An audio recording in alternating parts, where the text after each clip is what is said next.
What's good, Fin Nation? What's good? It's your boy Reason, and we are back here for another one. I want to thank everyone for joining me on this Friday night. Appreciate y'all for coming through, hanging out with me as we're going to preview the Dolphins and Bucks game this Sunday, the Week 5 matchup. But first, before we get into everything, I have to address something really quickly because there is absolute, utter, and complete nonsense and ridiculousness going on in the Twitter world right now. So, if you were not on Twitter today or you aren't a part of Twitter, whatever, they're out here trying to cancel your boy. Well, a select few are guys who I've dragged, quite frankly, embarrassed, blocked, disagreed with. There's a little cult of them. It's like, you've all heard me refer to them as the dark side of Twitter, just like the dark side of YouTube, etc. And about, oh man, I don't know. It's got to be at least, it was either before the draft or after the draft. People might remember if you're in the comments. I know Pyro's around. If he comes around, he might remember. But man, I want to say it was either before the draft or after the draft. I had a show, and the show was like 3 or 4 hours, I want to say. And I could be wrong, but I'm pretty sure it's 3 or 4 hours. And it was the first show where Logan, I believe it was the first show where Logan came up here. I know it was way before training camp and even the rookies reporting. It not big Logan, Darth Logan, but little Logan Cohen, I believe his name is, or whatever. He came up here. It was the first time he came up here. Rhino was up here. It was when Rhino wasn't as busy, and he was frequenting the channel much more. So that should give you a timeline. It's been quite some time, right? Anyways, Logan came up here, and he talked about, I asked him directly, how old are you? And he's 13. And the reason why I asked this is, every time I go live or I upload a video, first of all, it says this channel is not made for kids because I have that specifically set to that. And then it gives you a box option for every video upload if you want to make it for children or whatever. And I always say, no, this video is not for children. So I guess you could create a Gmail account, whatever, and circumvent. But anyways, this is a show for adults. I've had people in my comments before, people or me have cursed before, and people in the comments have said, hey, can you not curse? I'm watching this with my kid right now.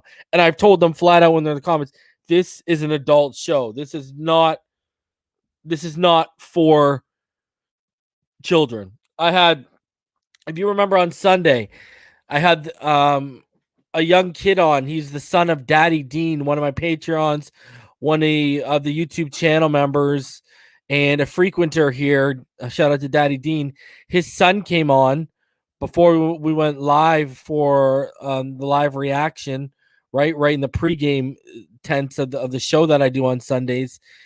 And there was no cursing, there was no nothing or whatever. And Daddy Dean has told me that I believe he edits the show. He watches the show first, and then he edits it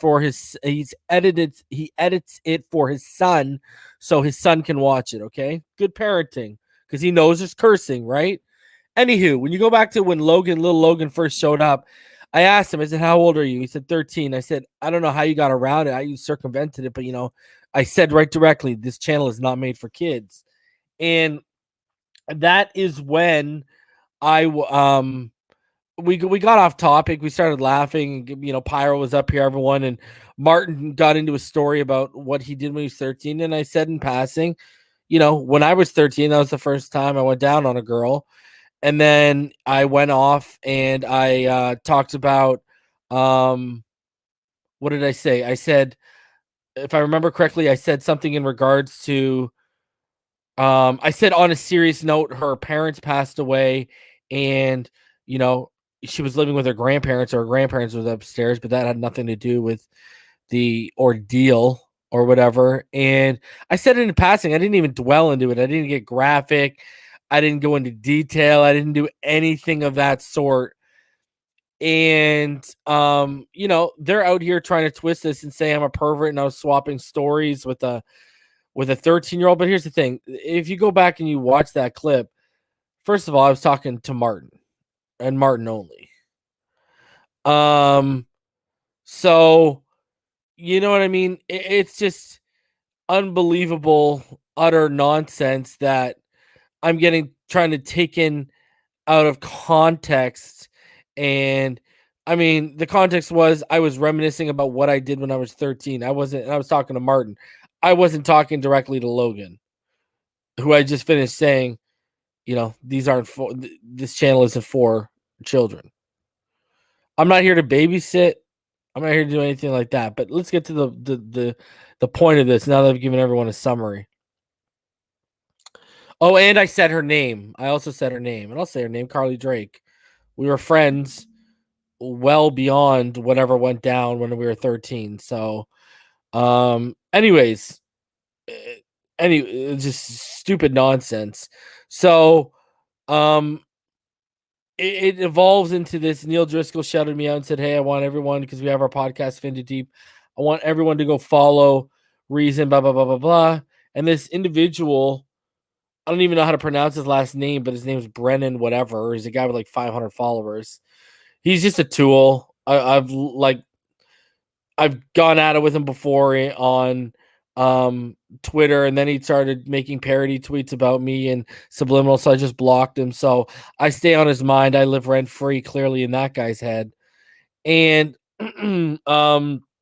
so he like posted this clip today, and people are trying to cancel me, and he should apologize. He should say this.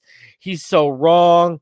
And then I got people defending me, and I appreciate the people defending me, but don't waste your time with these people. It's 2021. You're dealing with a bunch of betas and guys who were, obviously nowhere near women when they were 13 years old, probably not even when they're 18 or 19 anyways.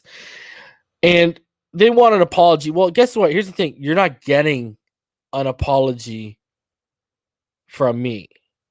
The only people that would ever get an apology from me out of this situation is Logan Cohen. If I offended him directly, I would apologize to him, no questions asked. Okay? If his parents were offended by it, if they somehow saw it, I'm sure he wouldn't show them because he's not supposed to be on this channel anyways. If his parents said, "I don't appreciate that," I would apologize to his parents. Those are the only people I would owe an apology to. The rest of these people trying to cancel me, this is why you will not get an apology from me, and I'll tell you right now. Because the person who dropped this Brennan guy, he has an agenda. He didn't do this from a moral compass stance. This guy did this because he has his own agenda. He doesn't like seeing me succeed, and he wants to cancel me and get rid of me. He didn't do it to be a good guy.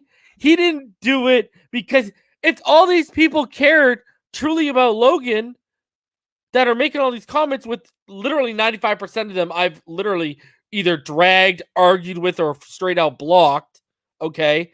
Because they're a bunch of clowns. It's a small minority. It's like 5% of Dolphins Twitter. I'm followed by over 4,400 people, and it's like 100 people. So you do the math. The people that follow me far outweigh the people that don't. Anyways, so continuing on here for a second, they are the only ones I would ever apologize to. Those parents and Logan's parents and Logan himself, if they're offended. You tried to do it from a character assassination, malicious standpoint, Brennan. You didn't try to be a good guy. That's why that receipt was put out there. That receipt was not put out there to be like, this is what's wrong with... No. You were just trying to tear me down because you see me climbing up and rising up. And that's where I draw the line. So you will not get an apology from me when I know morally you're not in the right place. You're trying to paint the facade that you are, but give me a break. You can't out-hustle a hustler on that one. Okay, you can't sell water to a well. You're not that good. Okay, so Give me a break on that. I know what the game is. I know what the ploy is. It's the same thing with Juan tried to cancel me by digging up like in 2010, 2009 when I posted lyrics from music and trying to cancel me as a racist. And then I find actual racist tweets from him. Give me a break. And the worst part of it is some of these people trying to cancel me, I don't know. They've posted borderline porn memes before him. They've done all this kind of crazy. Like, the fact that you're digging through my shows and you're clipping up and you're spending that much time thinking about me, I'm living rent free, oceanside view in your head, whiskey in the hand, feet up on the table, loving life. So if little Logan sees this and you are offended, brother, reach out to me, finside the NFL at gmail.com. Tell me. I got no problem apologizing to you if you're offended when that went down months and months ago. If your parents are offended because they found out or they're just offended in general, I'll send them apology, no problem. But the rest of you that want to try and cancel me over some bullshit, you can kiss my ass. Flat out, you can kiss my ass. You ain't getting nothing from me on that front. Logan and Logan's family, I got no problem apologizing to because they're actually affected. Y'all are bringing up old stuff just because you see my follower account growing on YouTube and Twitter, and you're just trying to cancel me. You're not coming from a morally correct place. If you had done that, you would have never taken parody or subliminal tweets about me before. The thing is, when you have a history of doing that kind of shit, you clearly have an agenda at play. And the agenda isn't trying to be white knighting for some kid, because if you really did care about what Logan or his parents thought, why did none of y'all try to reach out to him, find out who he is, and see how he actually took it? Y'all trying to play the victim, yet painting a picture with someone else as the supposed victim. How does that work? Give me a break. Give me a break. So, man, I'll apologize to Logan and his parents. I got no problem with that. You with agendas at play who just don't like me because of our previous interactions, you can kiss my ass. Like, straight up. I could, if I woke up tomorrow and you guys were no longer existing, I wouldn't even notice, let alone would I care. Realize that.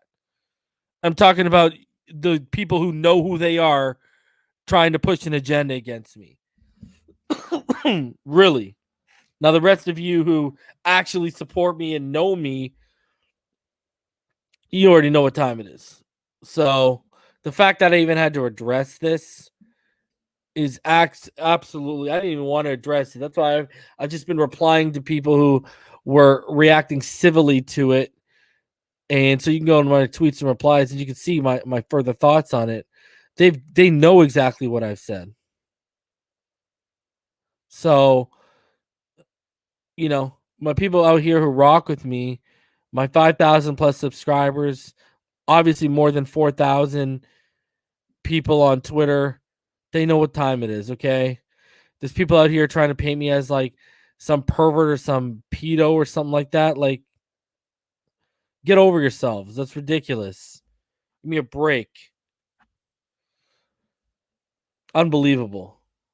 Like, people are so, the comprehension is so low. I saw someone saying that I said that I fingered her on it. I'm like, you can't even listen properly. Like, the comprehension is so low. People are saying I'm swapping sex stories with a 13-year-old when, other than telling the 13-year-old Logan, this is an adult channel, how did you get around that? I'm talking directly to Martin, who I do my Tuesday night film reviews with. Was what I said in passing appropriate? Maybe, maybe not. If it wasn't appropriate, that's up to Logan, and that's up for his parents to decide, not for y'all trying to white knight on the surface, but beneath, it's all because you have an agenda against me and because we don't get along. Get out of here with that. Get out of here. Y'all be reaching longer than a Stretch Armstrong from wall to wall. So, it's then these people are not offended. They just want, it nailed right there in the comments right there. They aren't offended. They just want to hurt others. That's all it is. They're not offended. They just want to try and assassinate character and get a gotcha moment. That's what it's about. It's about getting a gotcha moment. Give me a break. That's all it's about. It's gotcha. Or look how bad I made him. Like, give me a break. Anyways, they got about 14 minutes of my time. That's way more than I ever wanted because now I've soiled this episode by having to talk about these people. Like, give me a break. I have a beautiful wife who I've bragged about out here, and I have two beautiful daughters, man. Okay? The last thing I am is a pervert or anything of that nature. Give me a break. Like, just because your boy was getting it in before y'all were, when you actually, because you remember when you're 13, what's the end of that? You're a teen. That's your first teenage year. This is why Jewish boys and girls have their bar mitzvahs, because you're supposed to be transitioning to becoming a woman or a man.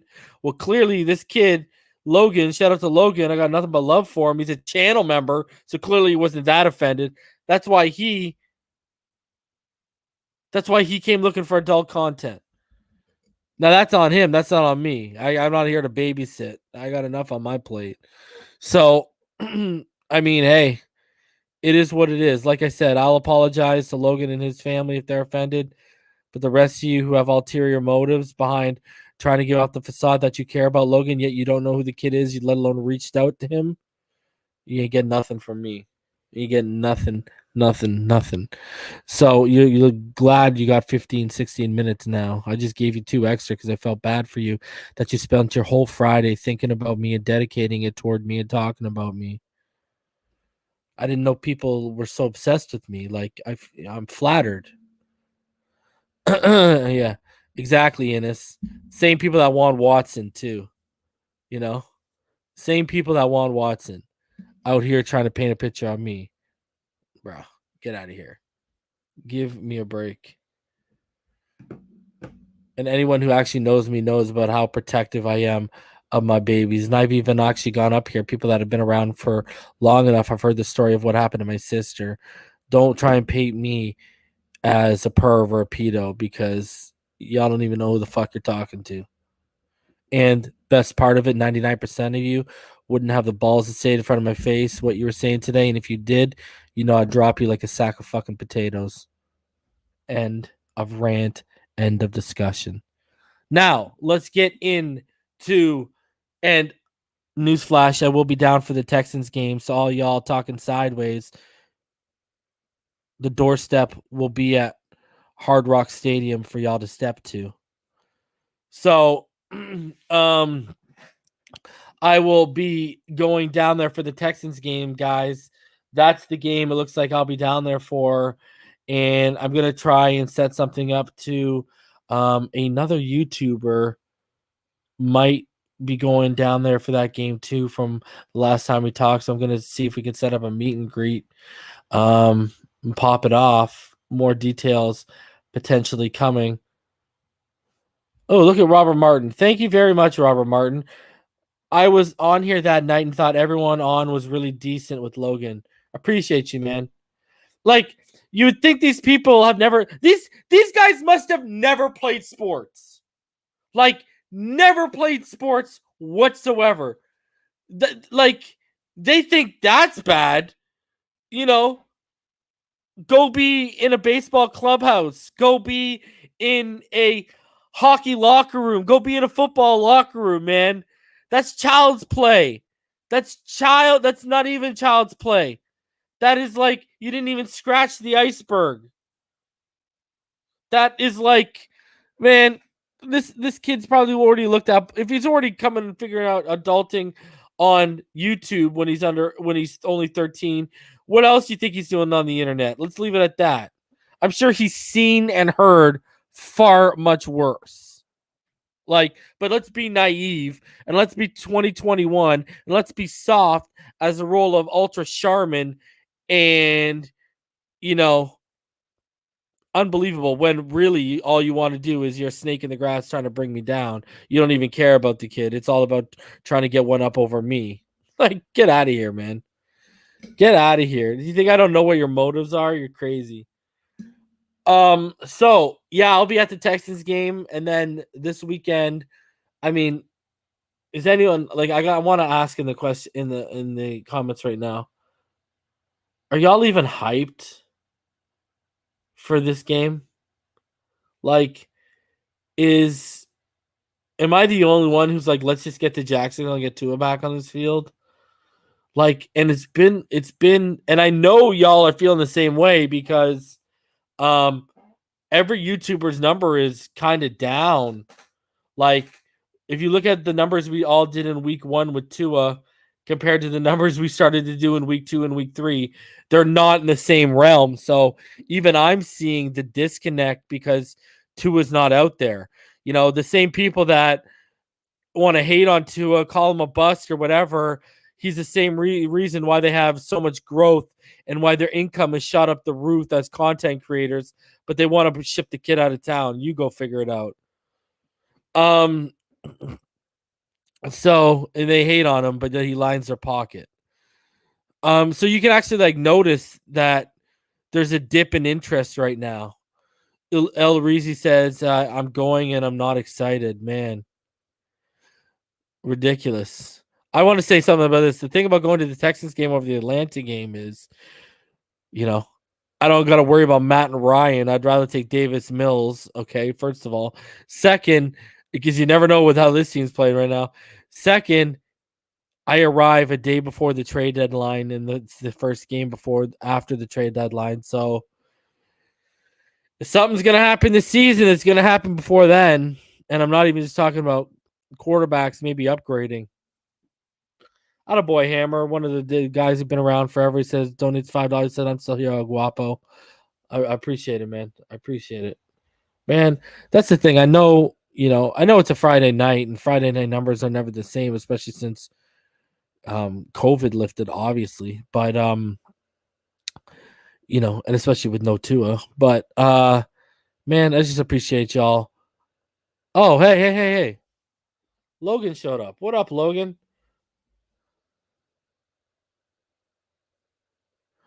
Logan, I'm sorry, reason I didn't know this was the only adult channel. I support every Dolphins YouTuber. Keep up the amazing work.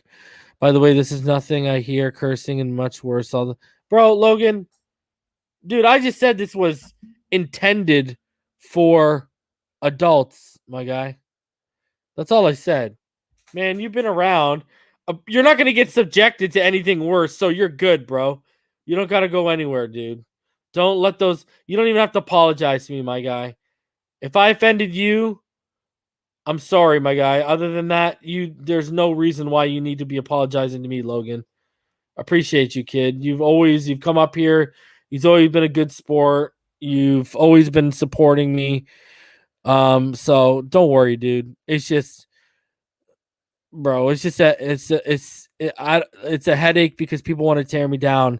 My thing is they don't even really, they're not looking out for your best interest. They're looking out for their own, and they're just propping you up as this martyr for their interests. You know what I mean? So I don't even like the angle they're taking with you, kid. So, yo, man, grow here.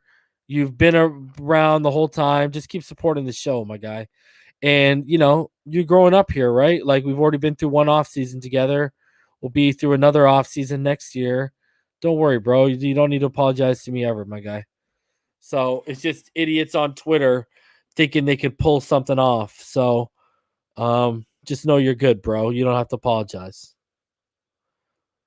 Lucas, everybody knows Tua ain't gonna be our franchise quarterback. Sorry.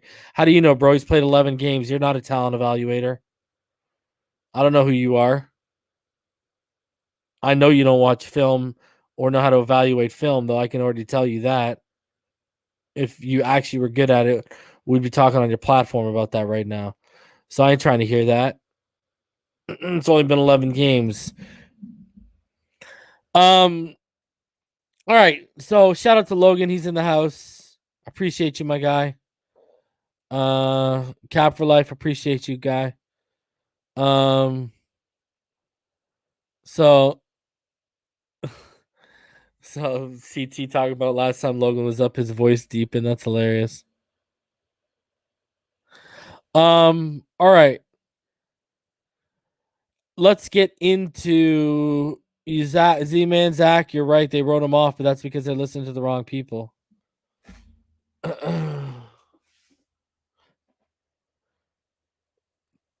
Hey, all I gotta say is this. And this isn't a shot because I got nothing but love. Nothing but love. Nothing. Actually, you know what? I can say it. I can say it. I'm going to be a good boy right now. I can say it. Because I don't want it to be misconstrued because everyone takes everything so seriously. But I'd say the same thing if I was in the wrong room with the person. But whatever.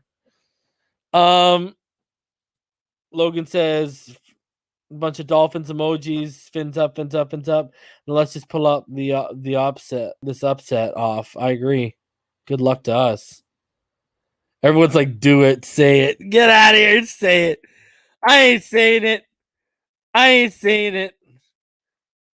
Just remember, I'll say this because they're on Twitter, they're on YouTube, they're on everywhere.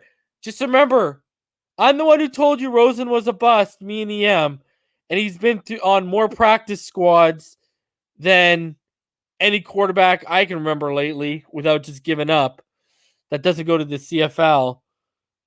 And the same people that were telling y'all believe in Rosen, a lot of them, not all of them, a lot of them are the same people who told y'all Rosen was the truth. So who are you gonna trust? That's all I gotta say. Let's do it. So let's get into let's preview the game because there is a lot to talk about. And I want to open it up to you guys. And yo, another reason why I didn't waste my time with that today is my wife's out of town. I'm taking care of a 3.5-year-old and a 10-month-old by myself with my mother's help. You know, like she's here for some hours in the day and then she goes home. Yo, I'm already dealing with children. I don't need to deal with grown adult children on Twitter, you know, trying to be the child that steals the cookie out of the jar and no one notices against me. Not happening. So I already got to deal with kids. I ain't dealing with kids on Twitter, you know, parading around as adults. So let's get into this. And if you'd like to donate to the channel, paypal.me/Finside, as well as the super chat. Become a Finside the NFL Patreon, patreon.com/Finside the NFL. You can also become a channel member. Links to the Patreon and directly to becoming a channel member are below. Patchvibes.com, use code FINSIDE to save 20% off of your order. Backroomcollection.net, use code REASON, save 10% off your order. They got a lot of cool stuff going on right now with like signed visors and custom helmets and stuff. So go check out backroomcollection.net. They're expanding outside of autographed canvases and they just don't have Dolphin stuff. They have every sport and multiple teams from every sport. So go check them out. And then thrivefantasy.com, use code FINSIDE to have every dollar up to your first 100 deposited matched by Thrive Fantasy, your number one site for fantasy prop bets. All right. So, smash that like button, subscribe if you're new here too. I didn't lose a subscriber today over this. Twitter followers, do you think I care? Twitter, what is Twitter? Twitter is a platform to get your thoughts out for me.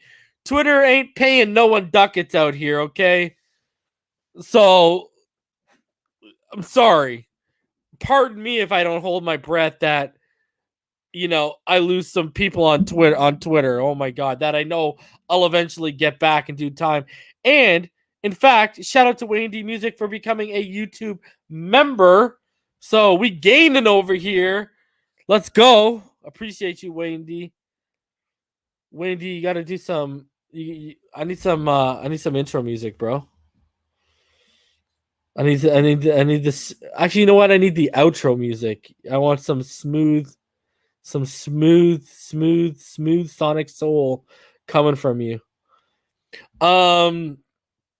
So I'm just fucking with you. We'll promote your EP though, or LP whenever you drop it though, no doubt, because you're a cool guy, bro. One of the better new additions to the channel. He comes up here a lot and he stays backstage and chops it up. Shout out to the homie Wayne D. All right, let's get into it. We've spent 31 minutes just jiving, just talking. It's Friday night. Your boy's feeling good because hey, free as a bird. Wife is in Orlando getting our place prepped for our arrival in a few weeks with her brother. And I told her about all the nonsense that happened on Twitter today, and she could do nothing but roll her eyes at the attempt at cancel culture. So even my wife is like, who are these idiots? And guess what? I've seen the wives of all of you trying to cancel me, and mine's hotter than yours. Deal with it. I can stay winning even when I go to bed. All right, let's get into this. Shout out to all the people who came to my defense today, and shout out to the homie Tyler, who I hit up and I said, "Yo, you're a girl. You're straightforward. You're unbiased. Go watch that video. Let me know what you think. Give me your honest opinion." And she's like, "Yo, you're good." So give me a break. Only the betas, virgins, and overdramatic and people with agenda were having problems with me today. Again, Logan's in the chat right now. You guys, if you're watching me sneakily and clipping up for Twitter, you can actually stop off in the chat and don't forget to clip up what Logan said. You can talk to Logan right now and see what's good. Jabronis. Dolphins Twitter, the dark side of it. You are the jabroni of the week. All right, injury report. The Miami Dolphins. Devontae Parker is now questionable. I mean, Fuller is out because Jacoby Brissett was throwing at his toes and couldn't at least throw at his knees or his shins to dig out. He literally had to dig it out of the turf and broke his finger. I mean, you saw Russell Wilson yesterday. Now Will Fuller, who people are trying to drag me for saying, "Oh, he might." I said he might not ever play it down. I never said he wouldn't, and I said he was contemplating retirement. And guess what? I want to put this. Sorry, I got to say this. Sorry, Will Fuller. I respect the ability. I think when you're healthy and you're on, you're great. But let's keep it a buck here for 1 second. All right, let's keep it 1,000. All right. I've seen the fingers of former football players. Do you know what they've played through with broken fingers, and dislocated fingers? And man, have you seen Terrell Owens' fingers and Jerry Rice's fingers and all these guys? Like, give me a break. Like, give me a break. I think he doesn't want to be here. Now, speculate whatever you want. Is it the quarterback play with Jacoby Brissett? Is it the coaching staff? Is it they said they were going to get Deshaun Watson told them I'm going to end up there and he didn't? Speculate whatever you want. I don't know the answer as to why. I do know this. If he wanted to be here and he really wanted to make a difference, receivers play through bad sprains, broken fingers, dislocated fingers all the time. You tape them together, man. Look at what Calvin Johnson played through. And Russell Wilson is out 6 weeks, but A, we saw what that finger looked like. B, the reason Russell Wilson is out is because he actually tore tendons in the finger and and he needs surgery. We have not heard that Will Fuller needs surgery. Now, if Will Fuller needs surgery, cool. Perfect. He says, I'll take half of Will Fuller's salary. You can break all of my fingers. So, exactly, highly bred. Will Fuller's on a prove-it contract right now. Shout out to highly bred. Go check him out on Twitter at highly bred. And right there in his description on Twitter is his Twitch. Go give him a follow on Twitch. I think he's like 400-ish away from hitting 1,000 on Twitch. So shout out to Highly Bred. Go check him out. He's one of the better Madden gamers out there, and he always whips ass with the Miami Dolphins. So go check out Highly Bred, man. He's a good dude. And he supports Nick Hicks and the guys that perform as well. So go shout out and go support Highly Bred, man. So Will Fuller, back to Will Fuller here. He is just, like, you know what, you're on a prove it deal, and Dolphin Don's right. He's proving it all right. He's proving that we should have spent that money on Corey Linsley. Bishop Sycamore's finest. Appreciate you highly. Go check him out. This guy too, that is an official picture for Miami. This guy always ends up. The Miami Dolphin photographers always find this man in his Merino jersey. I don't know what it is. But Bishop Sycamore's, we actually did look at that where I just didn't talk about it. We didn't talk about it, but it was that throw where Fuller went low and tried to dig it out of the ground. It was on the all 22. We broke it down. We just did not talk about his injury. We just literally just talked about we just talked about the play itself.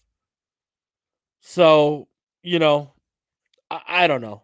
I'm just saying, Will Fuller, dude, if Tua was playing like this, they would never stop. The guy would have been called a bust in 5 games into his career.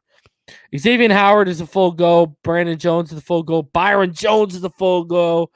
Greg Mance is a full go. And Adam Shaheen is a full go. Now, for the Tampa Bay Buccaneers, Rob Gronkowski is out. I will talk about why that matters in my keys to victory when I get to them, because that has meaning and it's not as positive as you might think. And look at Rob's out with rib injuries. He's a bust. Patrick O'Connor, he's out. Antoine Winfield, who all y'all know I love, he's out.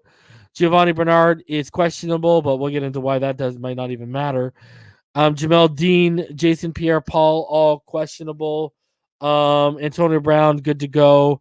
Ndamukong Suh is not injured. He's just resting. And Chris Godwin is good to go. Antonio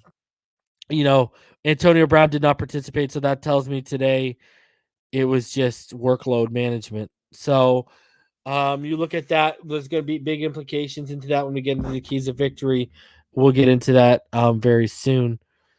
All right. Weather report. For some of y'all, because I know a lot of y'all are traveling down to Tampa Bay. At kickoff, it's going to feel like 87. It's going to be 83.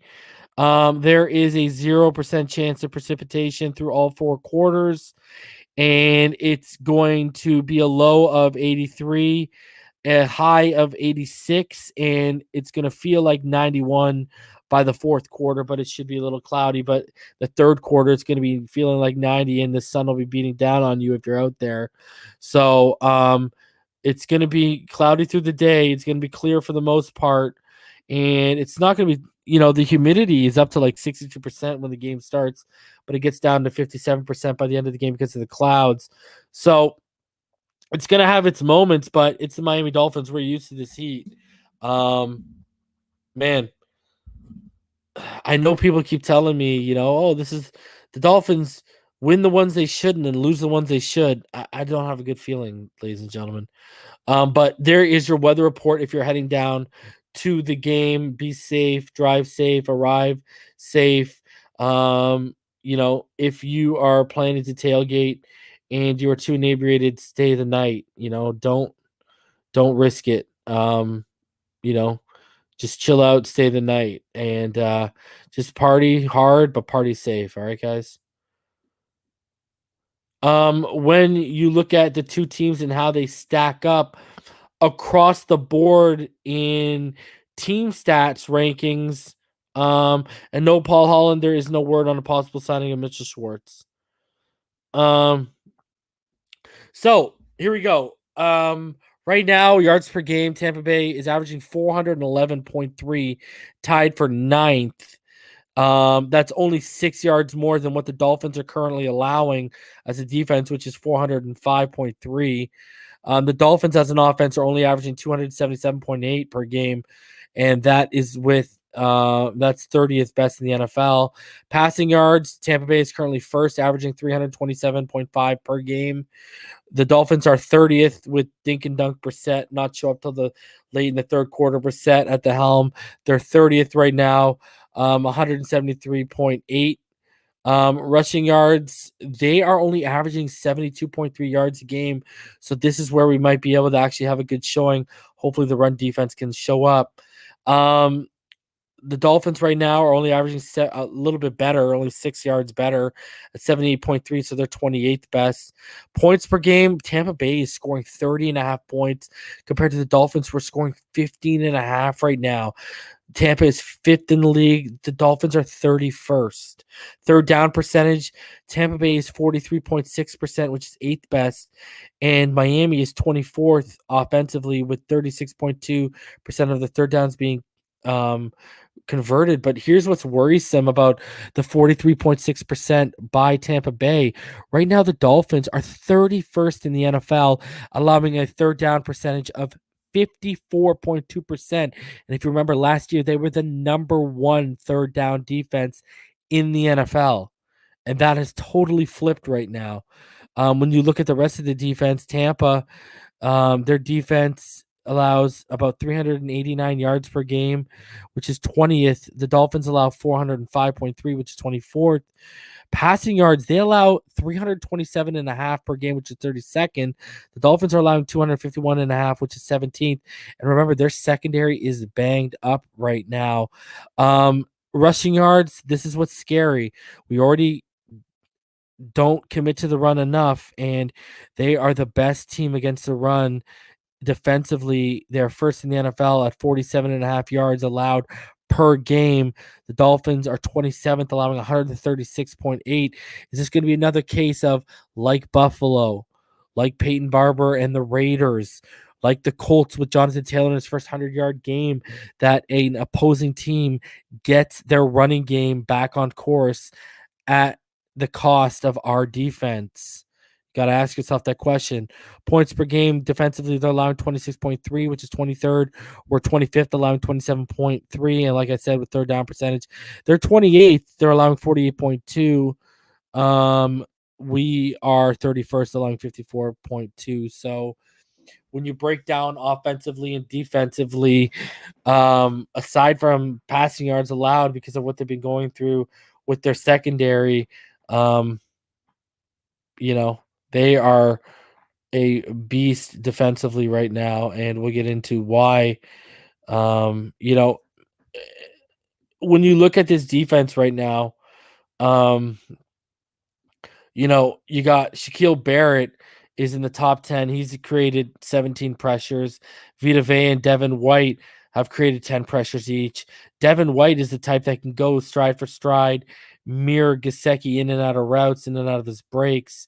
You got Levante David, who he's been pretty good against the run, as is Shaquille Barrett. I mean, Levante David already has 11 run stops. Shaquille Barrett has 7. And remember, 14 that Christian Wilkins has is the second best in the NFL. So, they are quite good in their front seven, that's for sure. It's going to be hard to run the football, and it's going to be hard to our offensive line to keep them at bay, So we'll see where it goes. All right, continuing on.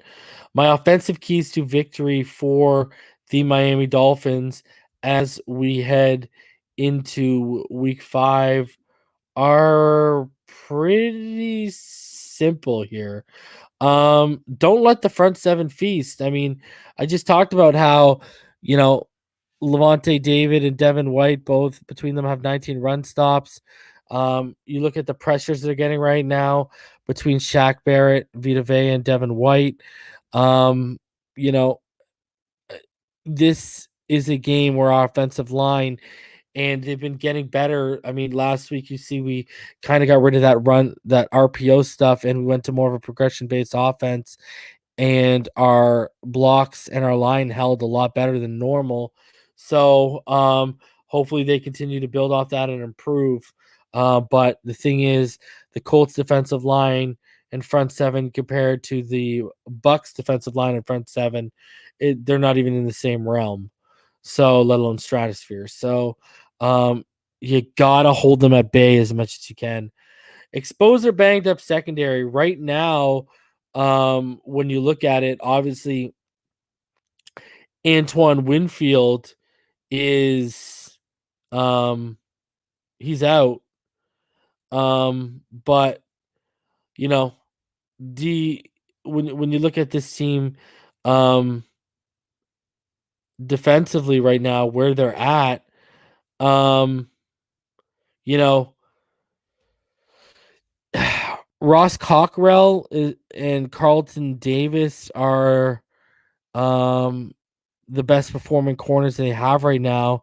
And really only Carlton Davis is having the respectable season out of them. I just, Jamil Dean, I don't see them causing a real problem, especially now Antoine Winfield's out. So they'll be leaning on obviously Mike Edwards to handle the load. So they're, we got Jacoby out here saying that, oh, well, I'm still learning when to make the throw and when to take the chance. This guy's in year 7, people. And so you got to be throwing with anticipation. You've got to see things developing in the secondary before they happen, so you can throw with that anticipation. And you're going to have to let your burners go to work. Obviously, my third key, it should be one of everyone's key. No turnovers whatsoever. I don't even want one. I don't even want the ball getting put on the ground. Thank God Jakeem Grant's out of town. But here's the thing. You cannot be giving extra snaps and drives to Tampa Bay and Tom Brady. That's it. That's not even questionable. There's literally no doubt about that whatsoever. You cannot, by any stretch of the imagination, turn the ball over, and you're going to tire out the defense, and you're just going to continuously shoot yourself in the foot. So, no turning the ball over. Brissett, it's time you learn how to throw with anticipation and test the secondary beyond 10 yards because it's going to be there this weekend.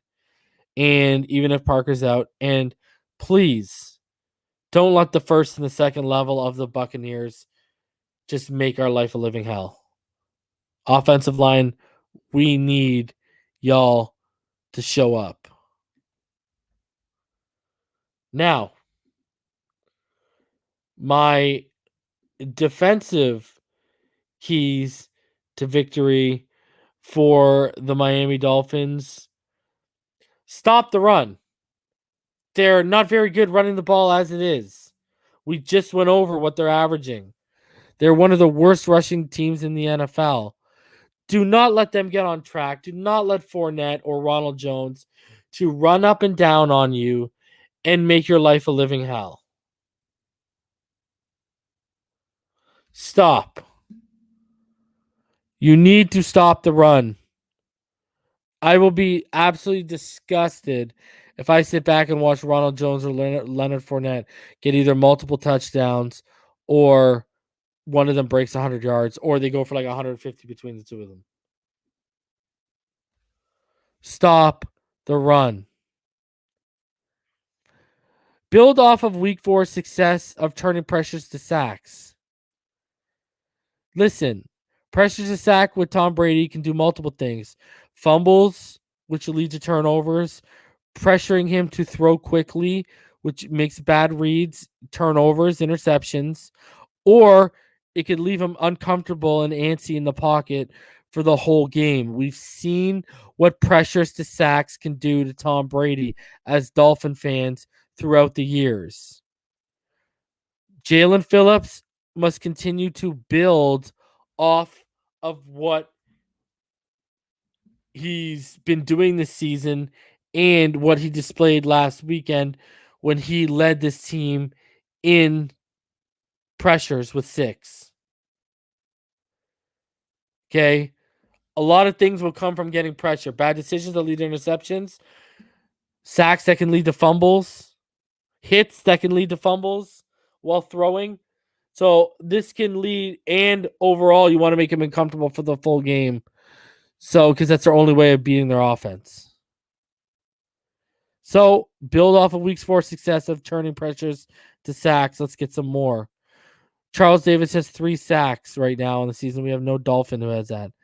And then Needham needs to shut down Antonio Brown. Okay, I talked about it earlier. Gronkowski is out, guys. This is why this is not good. This is not good because now this is going to be more snaps, more targets Antonio Brown's way, who is arguably the best slot guy in the game right now. His route running is as pristine as it was before all the nonsense started. Tom Brady loves targeting him. We remember what he did with New England when he showed up for that one game before he left. He made our life a living hell. Need him, not Justin Cole, because Justin Coleman has been quite the disaster. Who had performed as one of the top slot guys in recent years, has been an absolute disaster in the slot for the most part for us. So Needham needs to shut down Antonio Brown out of the slot. Antonio Brown is potentially one of their keys to victory for the Buccaneers. You need to neutralize that. I believe Byron and I believe X, with the help of Rowe if they need it, or Holland if they need it, can shut down Godwin and Mike Evans. So Needham is a lot is going to fall on his shoulders. This is going to be a key matchup. So let's see what Nick Needham's got, man. I believe that this man is worthy of a nice contract extension. I think he's been one of our better defensive players. I think he's been one of the better players they've developed. He got turned inside out a few times last week. Let's see if he can, by Michael Pittman Jr. Let's see if he can turn that around and he can lock down Antonio Brown. And if he needs help, Rose there. So, but we'll see, man. It's going to be a real big matchup for us to all watch. And then my matchup to watch when I sit back and I look at this game right now is our offensive line against their front 7. And the reason why I say this right now is, guys, Austin Jackson has allowed 20 pressures in 3 games.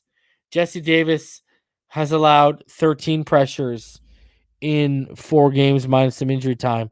Eichenberg, in just 6 less snaps than Austin Jackson, has allowed 12 pressures. Robert Hunt, in 130 snaps more than Jackson, 36 more than Eichenberg, has allowed the same more as Eichenberg with 12 pressures allowed. Solomon Kinley on 84 has allowed 5 pressures. They need to be good. Greg Mance has a clean sheet after 1 game. It is so instrumental to victory that this offensive line needs to not just have its best game of the season. I need your best game in the last year and a half. If you're ever going to come together, right now is the time.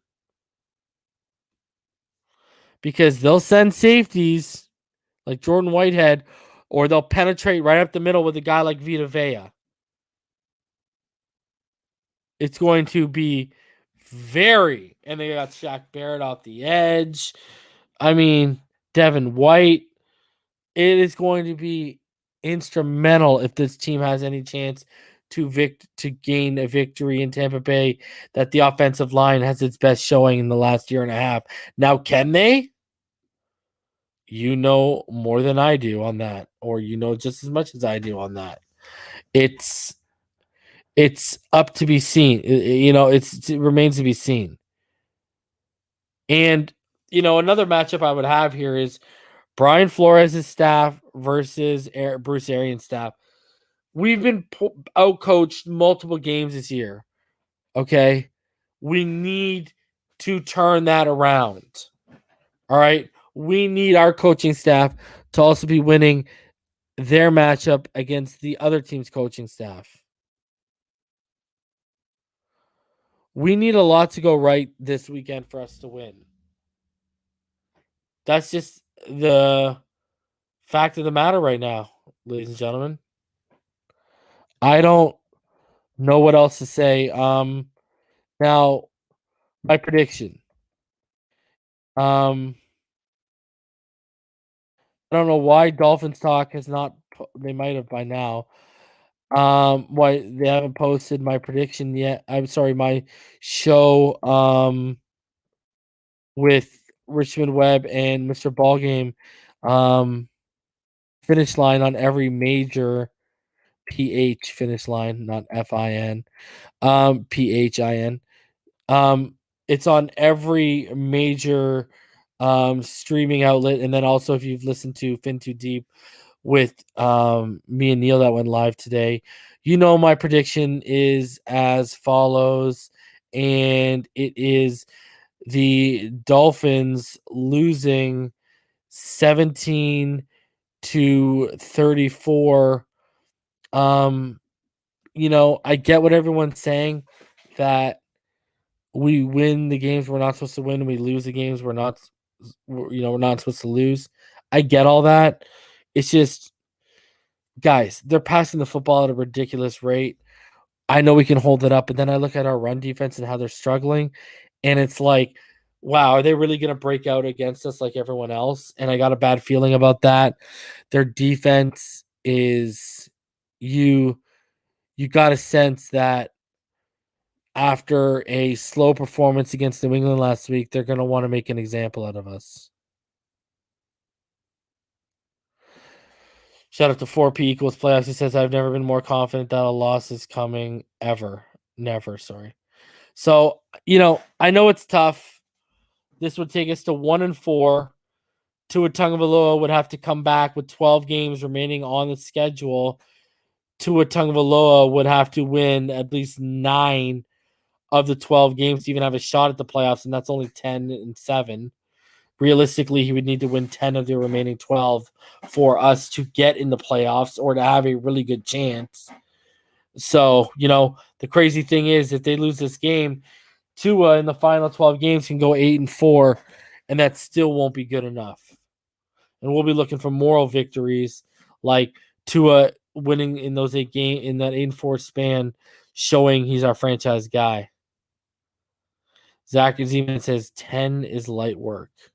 He says 17 points is generous. Yeah.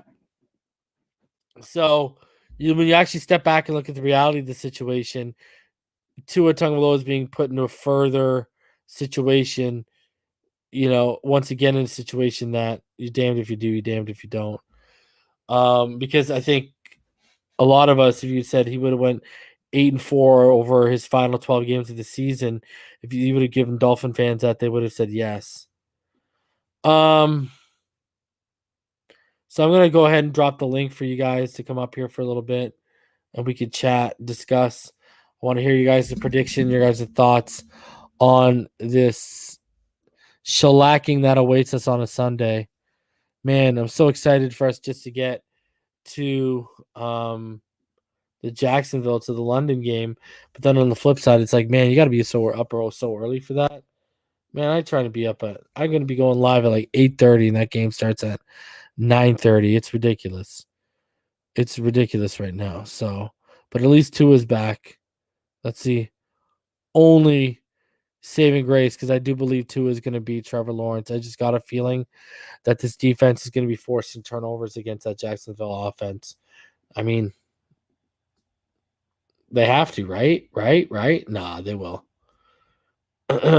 So I've always marked that down as we get our asses back on track after the Bucs lost.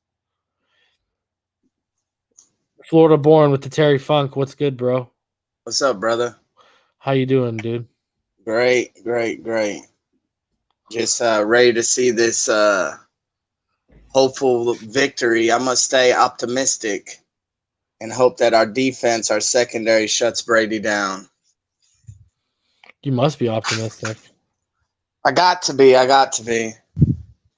have no faith in Jacoby Brissett. That's the only. Jacoby Brissett doesn't even have faith in Jacoby Brissett. British Fin fan, what's going on, buddy? Hey, Reason. Good to be on the show again. Just want to lend my support to you against the haters and all the bullshit that's been said about you recently. I think you're a top guy, and just forget about those pricks, man. You're for real. I appreciate it, man. Thank you very much, sir. You keep it real, bro, and that's what I love about this show. You know, you ain't fake like a lot of these other people. You keep it real all the time. And I was up there that night, and the whole premise of the thing was, you know, he'd probably done worse and seen worse, and that was the whole parameters of the conversation. I remember that. Yeah, it is what it is, man. I don't even know what to say anymore with these clowns. Okay, let's keep it going. Dylan, what's going on, buddy? Chilling, man, chilling. Yeah, you know, fuck the haters, fuck them all. The more success you have, bro, the more vicious they're gonna get. So, you know, it comes with it, unfortunately. But you know, I had to shit on some dude on Twitter too because he was coming at you about the Fuller stuff, being like, "Oh, he said for sure that he was gonna be, you know, out or not playing." Dude, no, he said might. That's a key word in there. Shut the fuck up. And then I blocked him because he was an idiot. Bro, I hate it when they try to act like, oh, Reason acts like he has sources. I'm like, bro, I watched the draft and this man knew 4, 5, 6 picks ahead of the damn TV. That right there showed me you know somebody. Shit. But I mean, just don't be taking shit out of context. Like the dude said it might happen. Might means that it could, but there's no guarantee. Like, quit putting it like it's a definitive statement like he said for sure. I'll slap the shit out of you. Yeah, but even the beat writers don't know what's going on, man. So when Reason's dropping it down, he's more accurate than some of these guys who are getting paid much more than a guy. Dude, I let my Patreon. I let my Patrons know Eichenberg was starting at right tackle before anyone in the media. More right. I'm sorry, I left tackle. I left tackle when Austin Jackson was out. Like, the important thing is Reason does the responsible journalist thing. He doesn't say a definitive statement if it's not. He didn't say Will Fuller was never going to play it down for the Dolphins because he is unquestionably going to retire. That was not the words that came out of his mouth. But that's how people are trying to make it seem, and it's like, fuck you, dude. But yeah. Anyway. Social media is just poison, man. It really is. They just look to build you up and then knock you down. That's social media, man. They're just that's toxic. That's the dark side, as he said. I mean, you know, social media does have its good points too, but as with everything in this world, it's also got a dark side. So it can be vicious. What are you guys thinking heading into Sunday? Like, what are your guys' score predictions? 24-21 Dolphins. I hope so, man. I was actually really 26-17 Dolphins. Look at you guys. Look at 26-17 Dolphins. Call me crazy. I could be crazy, but I'm going to stay optimistic. Call me crazy, yeah. I was going to call you cute, Florida actually. Born. So, you know, I think I'm sorry, guys. I think it's going to be 34-7 Bucks. 34-7. Wow. Yeah. No, I actually was pretty close. Reason I had to you. I was 33-15. 33-15. So, you know, Bucks. That is Bucks. Yeah. Crypto. I didn't. And then I'll go to JT. But Crypto, what are your thoughts? Oh, no. You know, just I guess I'm one of the remaining few. I guess after this week, the Dolphins has a chance to keep me one big ball of optimism or not. You know, I'm down to one game left now. As far as my total position. You're just holding on to your 13. But you guys think my score prediction is crazy this week. Wait till you see the Jacksonville's game next week. Did you know next week was supposed to be our first loss? So According to I'm you, down to yeah. one game. Yeah. So go figure. I predicted our first loss to come against the Jags, but hey. I wish. And I had I'm a down to one question after game. JT. JT, what's going on, man? What are your thoughts heading into Sunday? Motherfucker grinding some shit up there, I see. Yo, what's up, bro? This is my dude.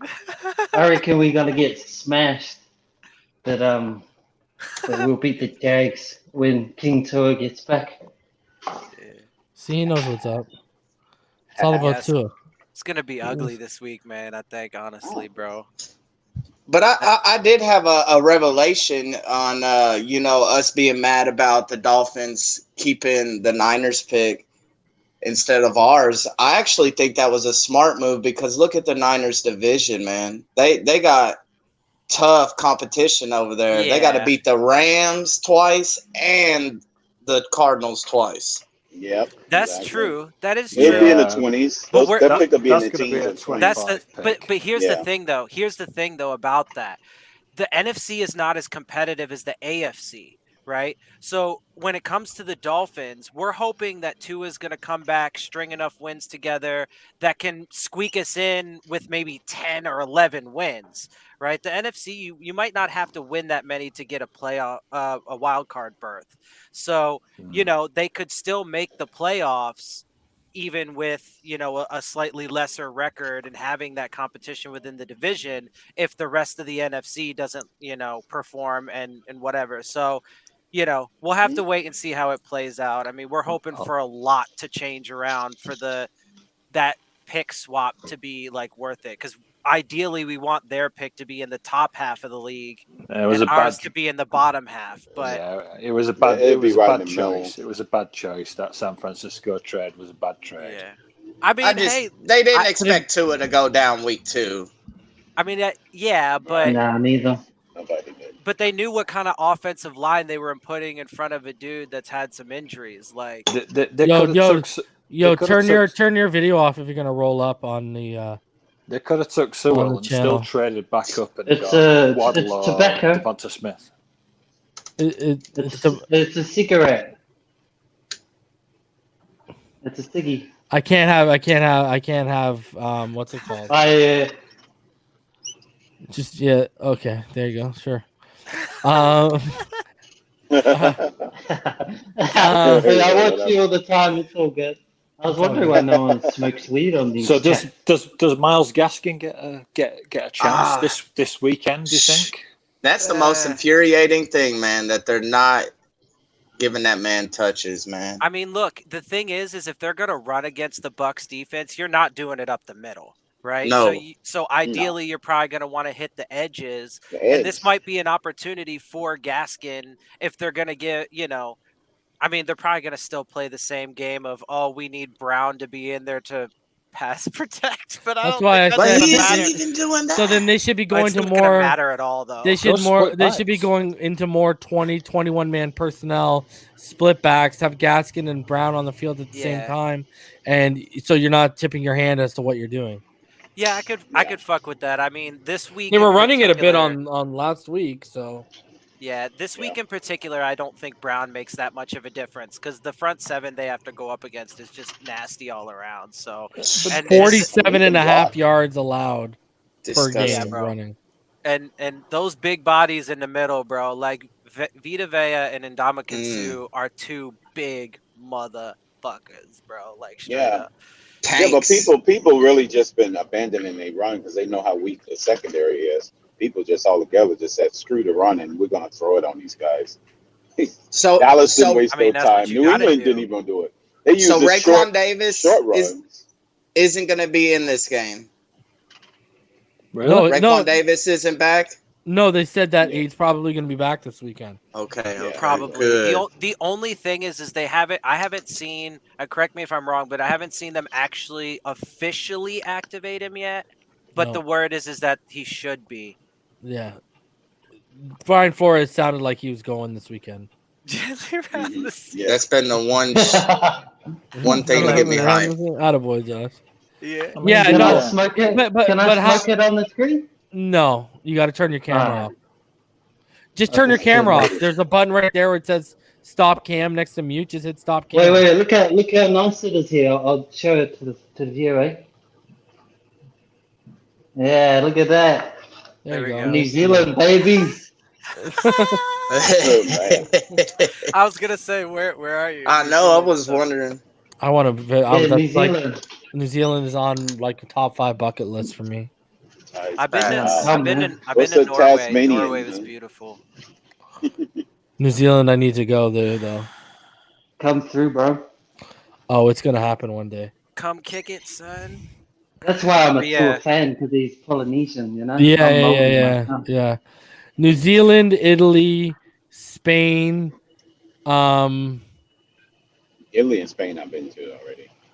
And then Iceland. I've heard good things about Iceland. Iceland's amazing, man. I would want to go to Australia, but Iceland. everything there that walks or crawls kills you. So Yeah, I'm good. 60% of the species is poisonous. I'd still want to do Yeah. it though. Because I actually would like to go. Maldives would be pretty nice. I would totally want to go through like a Jungle Cruise comes to mind because of that movie, but like I would totally hit up the Amazon, bro, and like go backpacking through the Amazon or whatever. Oh, yeah. Hawaii would 100%. probably be my 4, and then my number 5 would be what's the name of that French and the place in the French Polynesians where all the huts on the water are. Oh, Bora Bora. Bora Bora. There you go. Yeah. Nice. There you go. That'd Got be top it. 5. Yeah. So the Amazon's Crypto, where have you been to Italy? You said Crypto. Yeah, I lived there for 2 years. That'd be awesome. Okay, Nice. okay. I Where? know it's different. I know it's not what we have in North America. I know it's more of like margarita styles and stuff. But does the pizza pie really live up to the hype? Yeah, yeah, it does. But the original Italian pieces are different. It's Yeah, not way sauce. different. Yeah. And they do It's like made blobs different of from ours. cheese, right? They don't do. Yeah, Yeah. yeah, they go heavy with the cheese. Yeah. Yeah, big. It's big with dairy in Italy, especially in Sicily. That's why I was in Sicily. Yeah. I'd just like to go That's see where the my gladiator family's from. coliseums and shit. Yeah. It'd be awesome. Yeah, Rome. I is wish I something could else. see actual gladiators. Like that'd be cool. All hopped They're up on mad. They espresso charge out you there. 20 euros for a photograph. Yeah, I ain't gonna lie, Dubai Do would they? be dope too. Jesus. Yeah, Dubai. Yeah, Dubai would be. The thing is, it's so strict That's out my there, though. Like, Yeah. you cannot mess around at all. If I would have made my second deployment, I would have gone to Dubai. Yeah, that's why I wanted to go. So they say My wife You can buy gold out of a vending machine. My wife was born and grew up in Saudi Arabia, so like not far Mhm. from Dubai. Yep. The Burj Khalifa, bro. It's a cool place. Yep. Cool building. Dubai yeah. sucks. I lived there for 3 years. That's cool, man. Where Those they three say- going up to the Where? I top. wish I wish Where I did you could say, travel Josh? more. In Dubai. I lived there for 3 years. It sucks wow. there. Yeah, I heard it's not that really like. Hey, It's I too had a strict. bud- You get- Yeah, get over it. I had a buddy. He was Iraqi.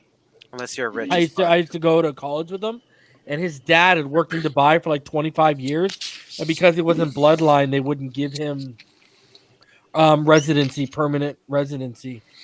Yeah. Yeah, Wouldn't it's give him pretty rough. citizenship. Even the way Oh, they you gotta have treat bloodlines. Really? poorer countries. Yeah, you got to be know, it's pretty bloodlines. bad. You got to be to get citizenship in Dubai. You got to be bloodline. Yeah. hey Man, guys, you know the in the Amazon they have piranhas that can strip a cow in 30 seconds. Do you think Yeah. that's quicker than what a guy Buddy. can get past Austin Jackson? Never mind the piranhas. Yeah. The fucking That's anacondas, crazy. bro. Right. I ain't going to the That's Amazon crazy, unless I because I got always wanted Jennifer piranhas. Lopez. I need Jennifer I'd be Lopez. so with down, me. bro. I'd be so down. It'd be so fun. I think it'd be dope. Oh yeah. I Oh, yeah. think But of they that say you movie can with The swim Rock. with piranhas as hold long on. as you don't have a Yeah, cut but on okay. Here's the crazy thing is, isn't like over 80% of the Amazon never been explored? Yeah. Okay, Yeah, Until they definitely, burn it yes. down. keep going deep and deep, and until it gets hotter and hotter and more humid in there, where the temperature changes and everything all of a sudden gets bigger and bigger and bigger. Yeah. Spiders the size of half your body. Oh hell no! Lots of vegetation. I hate spiders, Endless. bro. You got miles me and too. miles you of know vegetation. deep into that thing, there's things we ain't ever seen before. Yeah. And- I mean, because I'd be so down though, bro. because Like, the whole so down. the whole temperature and everything changes as you go deeper and deeper and deeper into it too. So What's this yeah, all get I out ain't trying to dolphin? deal What's with this all get out dolphin bug out bags and go bug out? centipedes the length of your body, bro. Bro, that- think that of would that be- movie with The Rock where he goes swimming and they talk about a thing can swim up your pee hole and That's true. not this guy's pee tube. Parasites. Right. Parasites. That That was Let's not go here. People might try The and cancel Rundown. me tomorrow on. That was the on rundown. Twitter. Yeah, that was the rundown though. By the way, Yes, that the was a name great of the movie. Yeah, it was Man. good with Well, Rosario Dawson. Sean William. And Sean William Man, Scott. she's hot. Yo, you know what's crazy? They're making another Clerks with Rosario. Really? Really? Clerks is Yeah, Clerks Good 2 is movie, like man. one of my favorite Clerks. movies ever. So I kind of find it funny that we started talking about like traveling and movies and stuff. Yeah, instead no, of we're this like- fucking Bucks game. Because we all know where it's going, Dylan. We're going. Yeah, I get it. I Going get to it, but London. what We're going to actually eventually end up in London, Reason. We're going to be in London. we're just hoping they're they're gentle and they have the courtesy to give us a kiss after they're done, bro. Yeah, that's not good. That's what we're hoping for. Yeah, Another, we're all overseas now. We're going to London. Another Because all I can think of when I think of this Bucks game is Full Metal Jacket. You Yep. seem like the type of guy that doesn't have the goddamn common courtesy to give a reach around. That's exactly what the Bucks are just gonna give it to us, and they ain't gonna give anything back. So They ain't giving us no reach arounds at all. And the It's gonna be scary not part good. is That's a fact. as much as I want to win in against Jacksonville, dude, they've only lost once there, and they've played there like 12. It was like 12 times or something like that now, and they only lost They are- one time. They are. Dude, they got the historically juju good over there, man. They are. They got the historically juju good over there. there. And I we didn't know they was actually that haven't big. performed very well when we've gone to London too. Which is But kind the of one thing we got Only won one going time. is when Tua goes up against guys he went up against college, he's been I'm what? telling you, I'm saying perfect. the He's pressure undefeated, on bro. Tua to perform when he gets back, and I think you're gonna get Kyler Murray like Tua, where, dude, that defense is not very good right now, other than Allen and It's not Tua I'm worried Miles about, Jack. it's that fucking offensive line. Yeah, but you know what? Yeah. What did I say? I Nah. said get away from the RPO, go to progression-based offense. They did it this weekend, and other than Eichenberg and at times and Austin Jackson for the most part, they were fine. They And kept if the your pressures down. interior is good, at least you know you can climb. Yeah. So Yeah, but the Well, problem we'll is see. with Vita on the other side, man, that's not happening no, this we're talking weekend. about Jack. We're talking about Yeah. Jacksonville right The now. Jacksonville, Like, well, they I'm have a not talking about different, that. yeah, they have a different defensive better line, than so it won't be as tough of an opponent for sure. They got like Devon Hamilton, I think, and stuff like that. Like on Jacksonville, like their offensive line. I'm sorry, their front seven isn't that great, and their No, they're not secondary. physical at all. Allen, And their They have a second, finesse defense. other than Allen and Miles Jack, who really like on that whole defense, really even like Yeah. gives you the time of day now that CJ Anderson's gone. I just don't And want even them- Allen didn't live up to what I thought he was gonna be, man. Yeah, Yeah. Zachary, Z-Man, we're already on to the next game pretty much. We know, come on, we know what's happening. I think that's the frustrating thing, isn't it? Because the Buccaneers have got crazy. injuries, and Well, you know what the Everyone- thing is, British fan? I know not only is the product on the field better, their coaching staff is better, so we're going to get out coached and outplayed. So it's like, why even bother discussing this? Yeah. Like, you know what I mean? Yeah, it's like, can Jacoby throw it downfield? Well, no, because he can't see past the end of his nose. And you know what's crazy? I think, even though they won, I think they're going to have a fire under their ass because of how poor they played in New England. Because Tom Brady always pushes his guys to get to the next level. And I know Tom Brady because we faced him how much, and we've seen all the documentaries and pieces on him. That was not acceptable for him last Sunday. Oh yeah. Like, And he hates the Dolphins too. So and every team up he until hates this us. point He has has a got their special running game going against us. So what's going to be any different this week with Ronald Jones and Leonard Fournette? Right. yeah, and I'm sure Right, he they won't could put mind. anybody out there. And Yeah, I'm sure. I'm he just won't- hoping. Go Go ahead. ahead, Dylan. No, go. I'm just hoping Jalen Phillips builds off of his last game and we see him get to Brady. I would love to see. Even if we lose, I would just love to see Brady get the wood laid on him, bro. Just smacked. Right. Just punish him. Make it hard for him. And they're going all whites, eh? The Bucks. So we must be in all aqua potentially. All aqua. Yeah, that'd be a first if we go all aqua. Away aqua. Wow. Yeah. So right now, if you like, we've only played each other 32 times, and we're 17-15 against them. And the Bucks have won 2 straight against us. And the largest margin of victory is 33-14 by Miami in 91. And the smallest victory is Miami 25-23 in 2009. That was the closest time that we beat. Yeah. So it's like one of the few in-state rivalries. It's I don't know. It's one I don't know how that. It's one of the few in-state rivalries of all sports that actually doesn't have a nickname.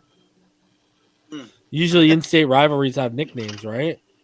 Yeah, but after like Penguins and Pittsburgh and Philadelphia is the Turnpike series, Turnpike rivalry, right? Like usually, is it Cleveland and Cincinnati the Dixie Derby? Is it? I don't know. The Dixie Derby or Dixie Derby? I don't know what it's called. Yeah. Mm-hmm, the Cleveland, and Cincinnati. We should have one with Jacksonville after what Brunell did to Marino in Marino's last game. I still tell you, that is actually, like, I watched us lose to Jim Kelly in the AFC Championship in the early 90s with my dad. Because, like, I don't know if you guys have heard, but, like, one of my first pictures ever me as a baby is my dad holding me in his Marino jersey, right? So I saw Marino through all the 90s, right? And I remember it all.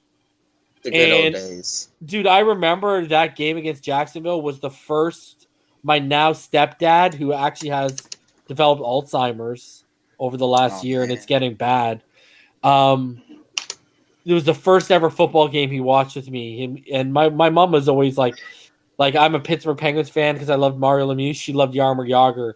I loved Ricky. I loved Marian Marino. She loved Dan Marino. Anyway, so she always just supported whatever team. So we were sitting there, and I remember like crying watching Brunell, and I was like 14 years old watching Brunell do what he did to Dan Marino. That was embarrassing.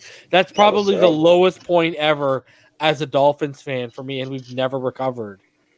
That was we haven't recovered from that game. Yeah. As a franchise, Did you happen to see Mark Brunell looked like Marino, and Marino looked like Mark Brunell? Yeah. They flipped the script. You probably didn't because I know you're busy, but Big O put up a little clip. It was like 10 minutes talking about the difference between younger fans and older fans, and he was pretty on it. But I saw Dolph Freaky shout it out because he mentioned her or something in it. Yeah, he was pretty on point. And basically, to sum it up, it's just that older fans, like the 40 and up fans, they have, the 70s and all the Dan Marino years, and so they actually have personal experiences to take from to say, oh, there's hope that maybe we could get back to that, right? Whereas younger Dolphins fans, for sure, the under 40, under 35, like I'm 32, we pretty much have nothing but misery because even if you got, the end of Dan Marino, you got like, the decline of Dan Marino or his time here or whatever, right? And so yeah, it sucks. Did you watch that loss to Jim Kelly? Like, did you watch that live when it happened? Me, no. I didn't. Well, I know Crypto did because he's an older cat. Yeah. But it was one of my, like, it was pretty tough.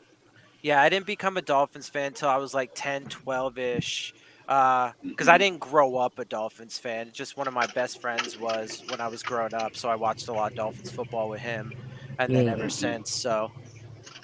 Yeah, for over here in the UK, we didn't really get NFL games. We used to get Did you ever go? I got to ask you, British fan, did you ever go to NFL Europe?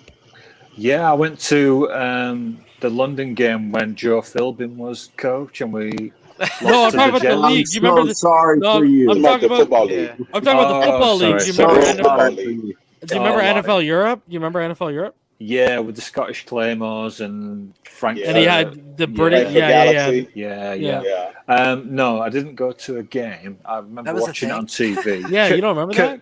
Kurt Warner was over. Yeah, that was fun. I remember those. Yeah, Kurt Warner played over there. So same with Tommy Maddox played over there too. I'm pretty sure too. Yeah. The guy who played in the XFL and then he went and played for the Steelers for a little bit there. Tommy Maddox. Yeah. I don't know how I missed that. Yeah, they've just released a Kurt Warner movie, haven't they, on Amazon? Yeah. Oh, have they? Yeah. There's got to be a scene of him throwing toilet paper into a shopping cart when he was stocking shelves. There has to be a scene. Definitely. I need to see this because he actually said that's what he used to do. He used to practice target like accuracy with toilet paper rolls. Like that's how when he wasn't playing, how he kept up his accuracy. Yeah. They have Dennis Quaid is playing the the St. Louis coach at the time.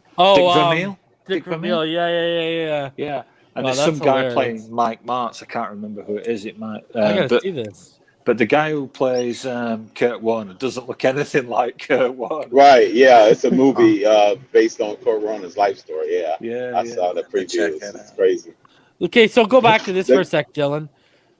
So, what is he talking about? Because the people that have been around since the 70s, they've seen championships, so we can build hope off of that. Like, yeah, well, they have personal memory, like because it doesn't exist to us, right? Like the winning, like I know as adult, and I've showed my shoes to people, right? Like I have a pair of custom Nikes and Dolphins colors that say 1972 Miami. So I rep the 1972 Dolphins because I know that they did at one time exist, but I don't know that from personal experience. And that's what he's saying is the older generations, they actually have they got to live through a lot of that winning history and winning tradition of the team. Whereas for the younger Dolphins fans, it's been pretty much just shit the entire time. Yeah. And that's true. Like my entire life as a Dolphins fan, especially because I didn't grow up from day one as a Dolphins fan and got to see some of the Dan Marino, like it was just all shit for the most part. And it's not very fun. Yeah. So yeah, you know nothing else. That's all that's all you have to go off of. Did the salary cap kill the Dolphins? Because there was a team like with the Cowboys and the Redskins. They were a team that were always in there and would always go for the players and keep the players on the roster. But when the salary cap came in, did you think that killed the Dolphins? I mean, the draft. It played a part. Yeah. There was free more agency, management. Yeah, free agency played a big part because I think you can see a little bit of correlation between pre-free agency and then the free agency era when it comes to loyalty, right? And that's kind of what you're talking about of players staying for like their entire careers and so on and so forth. So I think free agency had a lot to do with that. Having said that, no, look, at the end of the day, because every team has to operate with the cap, right? So it's not like the Dolphins are in some unique situation. They've just had shit management, and that's all it's really been. Oh yeah. Yeah, I think it's the whole, trying to find another Don Shula was never going to happen. And no matter how you try to twist it, you try to, bring this guy in and this guy in. And you know what? For the last 20 years, it's been shit coaching wise. And my favorite we wonder why. My favorite coach since Shula was Tony Soprano. I love exactly. Tony Soprano. But the thing is think about that big picture wise, though. As a Dolphins fan, we love Soprano's heart. I really like Flores until I started to hear things behind the scenes and change my view on him. Yeah, and I get that, but I was just saying, like, we could relate to Tony Soprano. He was such a passionate person, but in the grand scheme of things, Tony Soprano wasn't a very talented coach. He just did the best he could with the players he had. But he was a passionate coach, and that's what we loved him for. That's what I like. In the NFL, big-wise, he wasn't a very good coach. No. And that's what I'm saying. We got to the playoffs on the gimmick, right? Yeah, and I think it's again the same way with owner, whatever people want to say after when Ross bought the team and how he brought in his own people and how management and scouting and all that shit went down the drain. But in reality, I think it was even before that. It was the fact that again they were so infatuated with trying to replace Shula that they just could never get it right. Dude, and it's been a curse ever since. I hated Jimmy Johnson because I blame him as the guy that ran Marino out of town. Whoa. Agreed. And he was just a jackass. Whoa. And he was an absolute jackass. Who? Yeah, Johnson? Jimmy Johnson, yeah. What? Johnson was a freaking Marino prick, hated dude. him, bro. Marino hated him. Dude, there were so many players that came out talking about him once he retired. Dude, you could have they got were another. burying him left and right. Jimmy fucking Johnson. You could get another year or two out of Marino, but he didn't want to play. Yeah. He didn't want to play under Jimmy. That's why we paid Dan Marino to retire as a Dolphin instead of him going to the Minnesota Vikings. Going to Minnesota. Could Right? you A lot of imagine Dan a lot of Marino them with said Ricky that- Williams? No, lot could you of them imagine said Dan that- Marino leaving us, going to Minnesota with Chris Carter and Randy Moss, and they don't need to draft Unacceptable. Culpepper? Right. Unacceptable. Exactly. The whole Yeah. thing is He would've won a everybody is Super Bowl calling with him those a guys. pompous He asshole. probably would have won a Super Bowl with them. Yeah, with Yeah, that because back. their defense was good, and they had that Chris Spillman was Carter there. and Moss. Boy. No, what was the running back again? Robert Smith. Yeah, Robert Smith, man. Everyone Robert forgets Smith. about Robert Smith, bro. Yep. Oh, yeah, Robert for the Smith. Vikings. He was Yeah, for the solid Vikings. back then. Yes, Julius he was. Randle He had was a on the running back. defense. Like Julius they had, Randle, a good, yep. they had a good team. They had a back solid then, man. team. Yeah. And then A one lot year of they was like players 15-1 before they lost in the championship game. That would to Atlanta. that would be embarrassing. And for then the you know Dolphins what? Organization. Dante Culpepper never has the career he has, and maybe we don't end up with Dante Culpepper. Mm. Maybe Marino Well, should have that's went to Minnesota. Maybe he should Yeah, have. it's true. And that's where my whole thing was as I was getting to He should before have, is, those major decisions that we fucked up time and time again. Well, we had a And it trade was in like, place you for would Barry think- Sanders too in '98 or right before Marino 97, retired. Yeah. Oh man, Yeah, And- that's what I'm favorite saying, the running whole back of all management and time. coaching Yo, and and all of Detroit these decisions that just killed Detroit us. wouldn't budge, bro. Yeah. I mean, Detroit wouldn't honestly, budge. That's why he honestly- retired because he didn't want to play. They did the same thing Yeah, to Calvin yeah. Johnson. Calvin Yeah. Johnson wanted out. They said no. They made him retire. Yeah, honestly, you could say the same because the Dolphins organization has done a lot of chasing. If you look at it, it's not just to find Shula, but also to find the next Marino and to try and replicate what the Patriots have done. Well, remember the receiver chase we did with Mike Oh, Wallace man, and Mike Brandon Wallace. Marshall. Yeah, like Marshall. we Oh, kept, God, don't we talk kept about going that. off Receiver on. chase. And then Oh, we my find, God. and then we find the guy Jarvis, and fucking they run him out of town, bro. They run him out of town. But see, and Once they that's- finally and that- found the receiver. And I This only is had why one. it's just a I cluster think fuck. Jarvis as a Dolphin only had one flaw, and that was he didn't get in the end Touch. zone enough. Right. Yep. Yeah. That's They it. would Possession occasionally draw receiver. Dude, penalties. talk about a guy who Possession left receiver. blood, sweat, and tears on the field and On the gave you field. 110% every snap, bro. I And feel the you, Reese. and the crazy thing is That's his how he got those passion, penalties. and when his passion after the play always matched what we were feeling, and he would just Love get like penalties. He'd get penalties for all of us, bro. Right. Exactly. He was. he would. He would definitely take it on the chin. I for us. love that is You one of remember? the few players I would take back in a heartbeat if he said, "I'll You love remember Lamb." when he went Yeah. ape shit during the Bills game because everybody else was laying up and just waiting for the season to be over, and he was like, "Oh hell no, Dude, I cannot believe that's this." the Let me tell you fire this. we need. Can I- hold on. Let me Oh, yeah. say y'all this. Let me ask y'all this. If Jarvis was still here, y'all think we would have got blown out by the Bills last year in the last week the way we did, bro? No. You would have No, never no, let that no. happen, bro. No, Just not like Jarvis, with no. those offensive linemen joking on the sideline, man. If he Well, was last here, he'd week- be like, "Man, Oh, cut that buddy, shit out. Austin Fuck you. Let's Jackson- go. Yeah. Focus." Austin Jackson would be fucking, and you know what? I'm No, surprised Hunt Flores might have shipped him out because he would have been too big of an alpha. He would have. He definitely would Yeah. have. Mm-hmm. Absolutely. Because Yeah, Jarvis funny would have would've, fucking yeah. planted He his would've- ones in Jackson by now.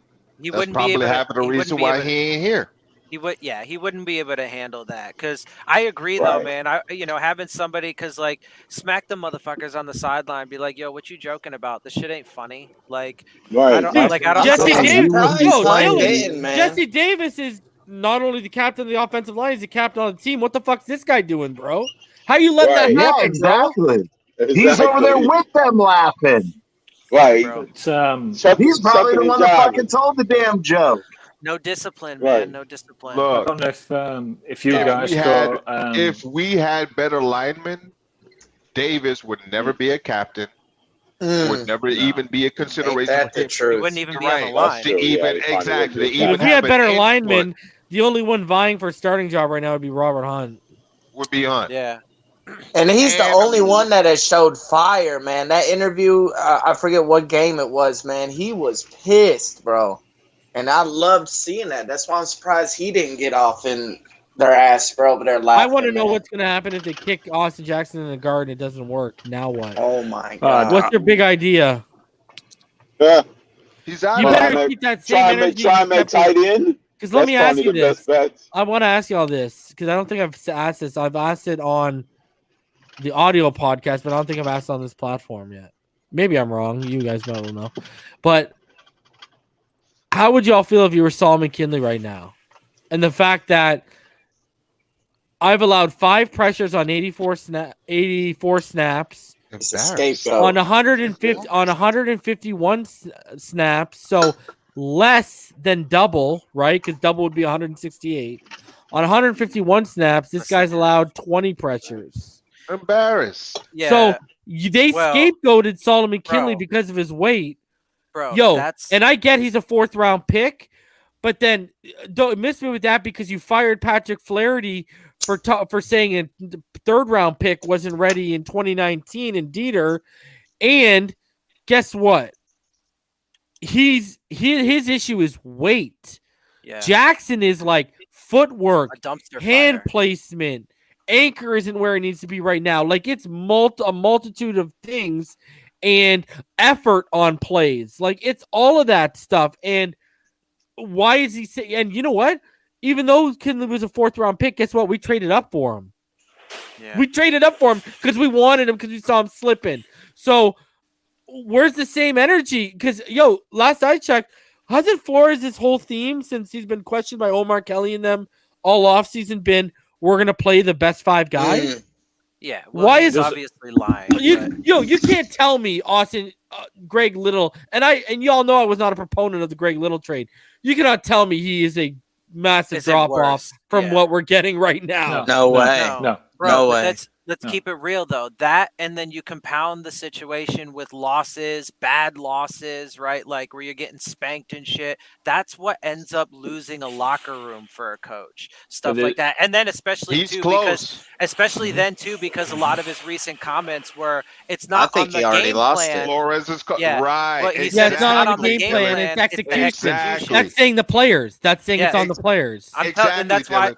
Yeah, that's why I said last time we were up here. If he hasn't lost them yet, he's very close. When Dylan, I think he has. When Dylan on this channel, I've broken down all 22, and that showed.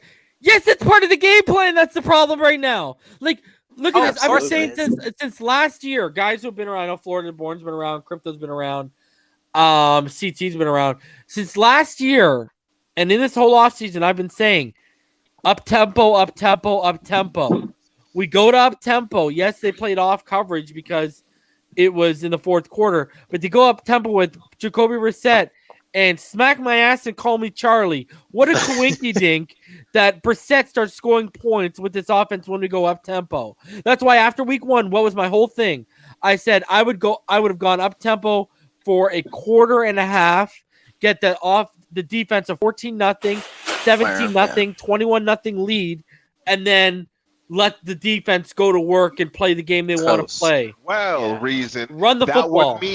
That would mean that you would have been an offensive coordinator, which is what the Dolphins do not have. Yeah. Even with 3 and that's the thing, three bro. of them. We got Stootsville, Godsey, and now Fry. we're hearing, Fry is the one who's actually calling the plays. Well, all 3 of them put together, they're a third of a piece of shit. You put them all together, you get a whole piece of shit. Two things that Omar Kelly said. I just want to say here. Yeah, I'm sorry, Reason. I'm sorry. One is Hey, let it out, bro.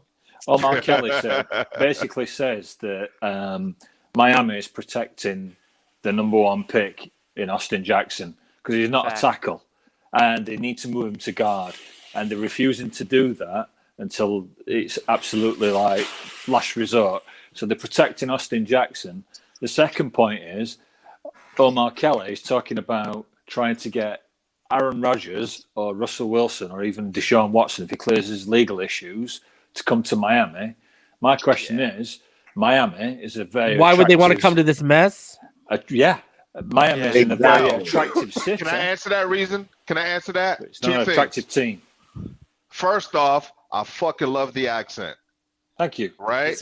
If you were to fucking romance going on, I would never let my girl anywhere near you. Muted, You better hey, Cash, you better talk about how if you were Deshaun Watson and the New Orleans Saints came a knocking with that offensive line they have and Sean Payton, and in the weak NFC, it might be easier for him to win consistently in the NFC than with the landscape of the AFC and especially the mess we got right now. But anyways, go ahead and answer, Cash.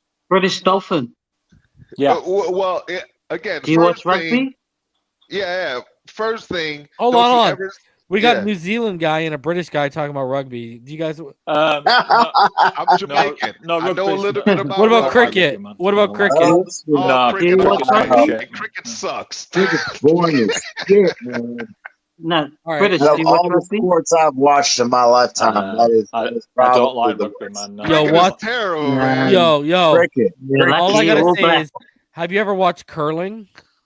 Oh, God. Yes, I love curling. It's worse. Oh, come on. That shit's crazy. Sweep, Curling is worse than cricket. Nah, bro. Hey, but Anyway, think about what they're doing, though, man. I mean, they're throwing that big a poundage down ice in an exact spin, and my aunt was watching a whole bunch of motherfuckers starting to sweep. I don't want to see that. At least cricket is baseball light. It's baseball light. There's nothing like curling. Curling, you can they're out here in they're like dress pants. Curling is cleaning.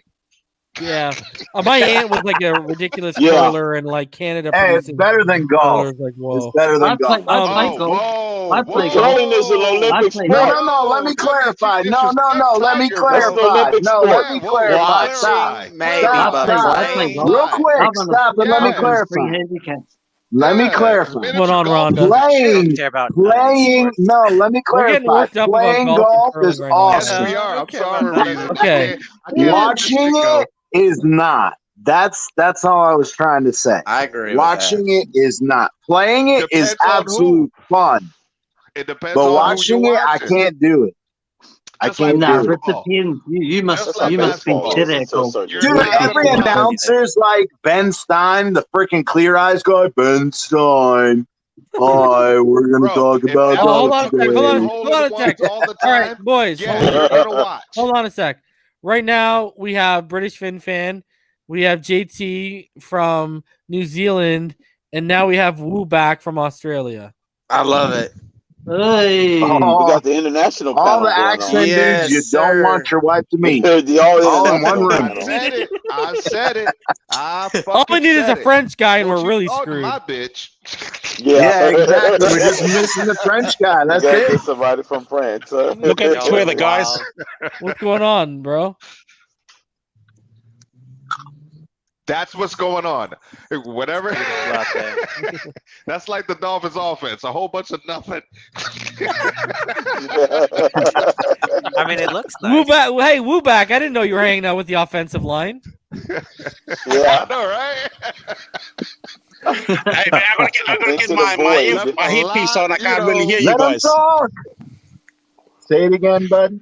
Yeah, get your earpiece on. Big shout out to the Fins fans. Hey, Reason, thank you, Reason. You're the man. Appreciate you, bro. You've always held me down, bro. Appreciate you, Wooback. Woo! Are you in Australia? Yeah. Are you in Australia? Woo. Like international. And he got the Tua. Just like that. What's up? All the way out there, man. That's dedication. We're about to This see. is what You're we're nothing. left with. You know, let me pause this whole thing. This is what we're left with, Finn fans. We had to talk to the guy from Australia with the accents. This is what we're left with for entertainment. The Dolphins ain't providing it. Because there's nothing legitimate to talk about this game about. Not one thing. Nothing. Is that Tua or David Tua? It's what only upside is we're one game away from Tua coming back. That Agree on that. That is true. Yeah, but until after this game, that's when we worry about Tua coming back. We're just worried about how badly we're And going then to get James our ass Robinson gonna have his first 200-yard game of his career and spoil the party.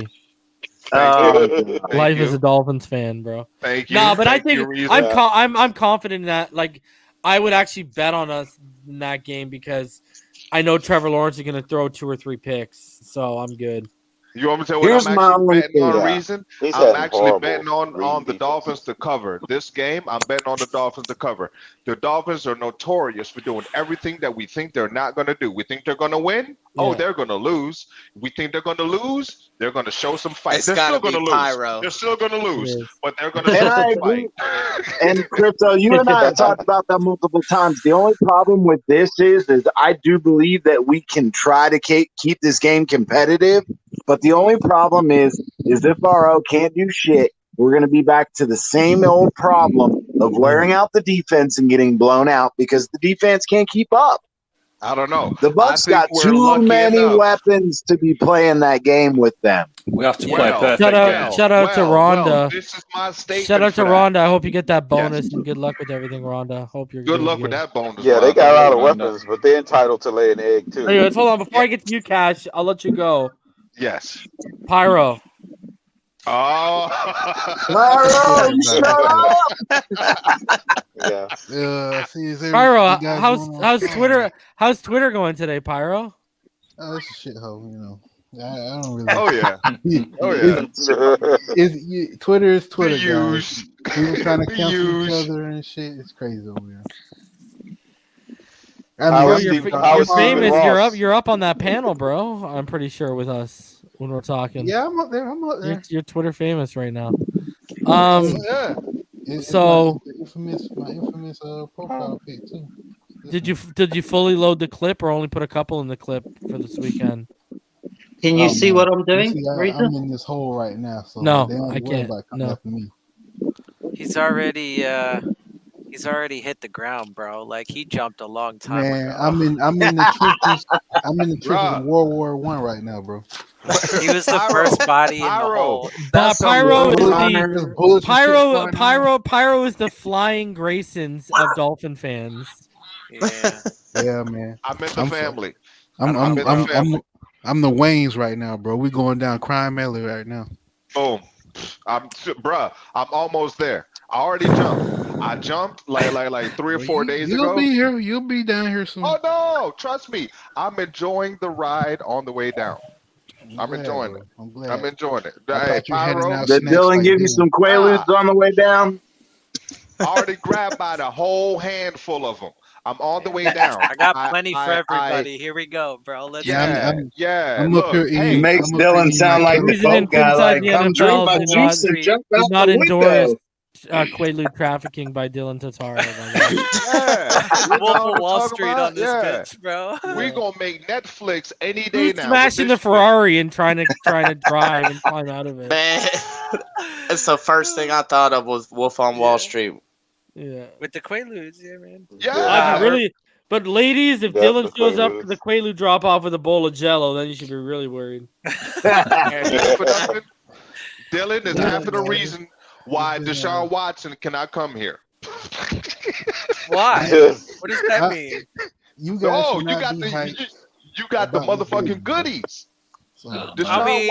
Watson's gonna go give some massage therapists some Quaaludes. That's what he's trying to say.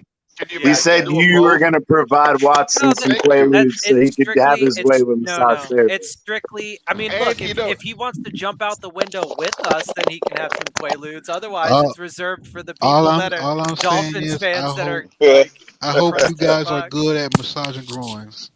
I am not. Whoa.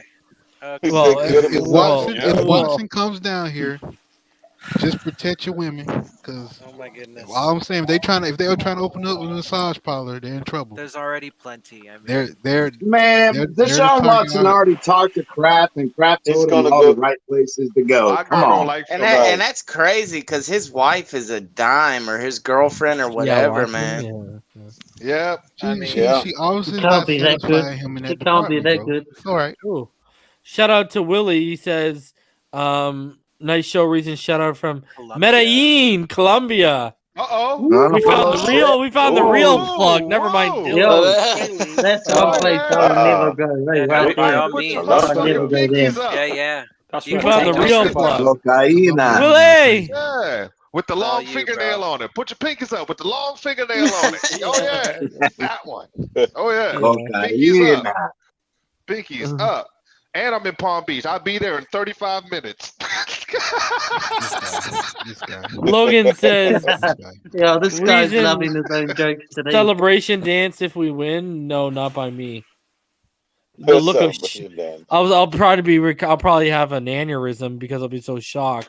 So if you want to watch a live death on YouTube,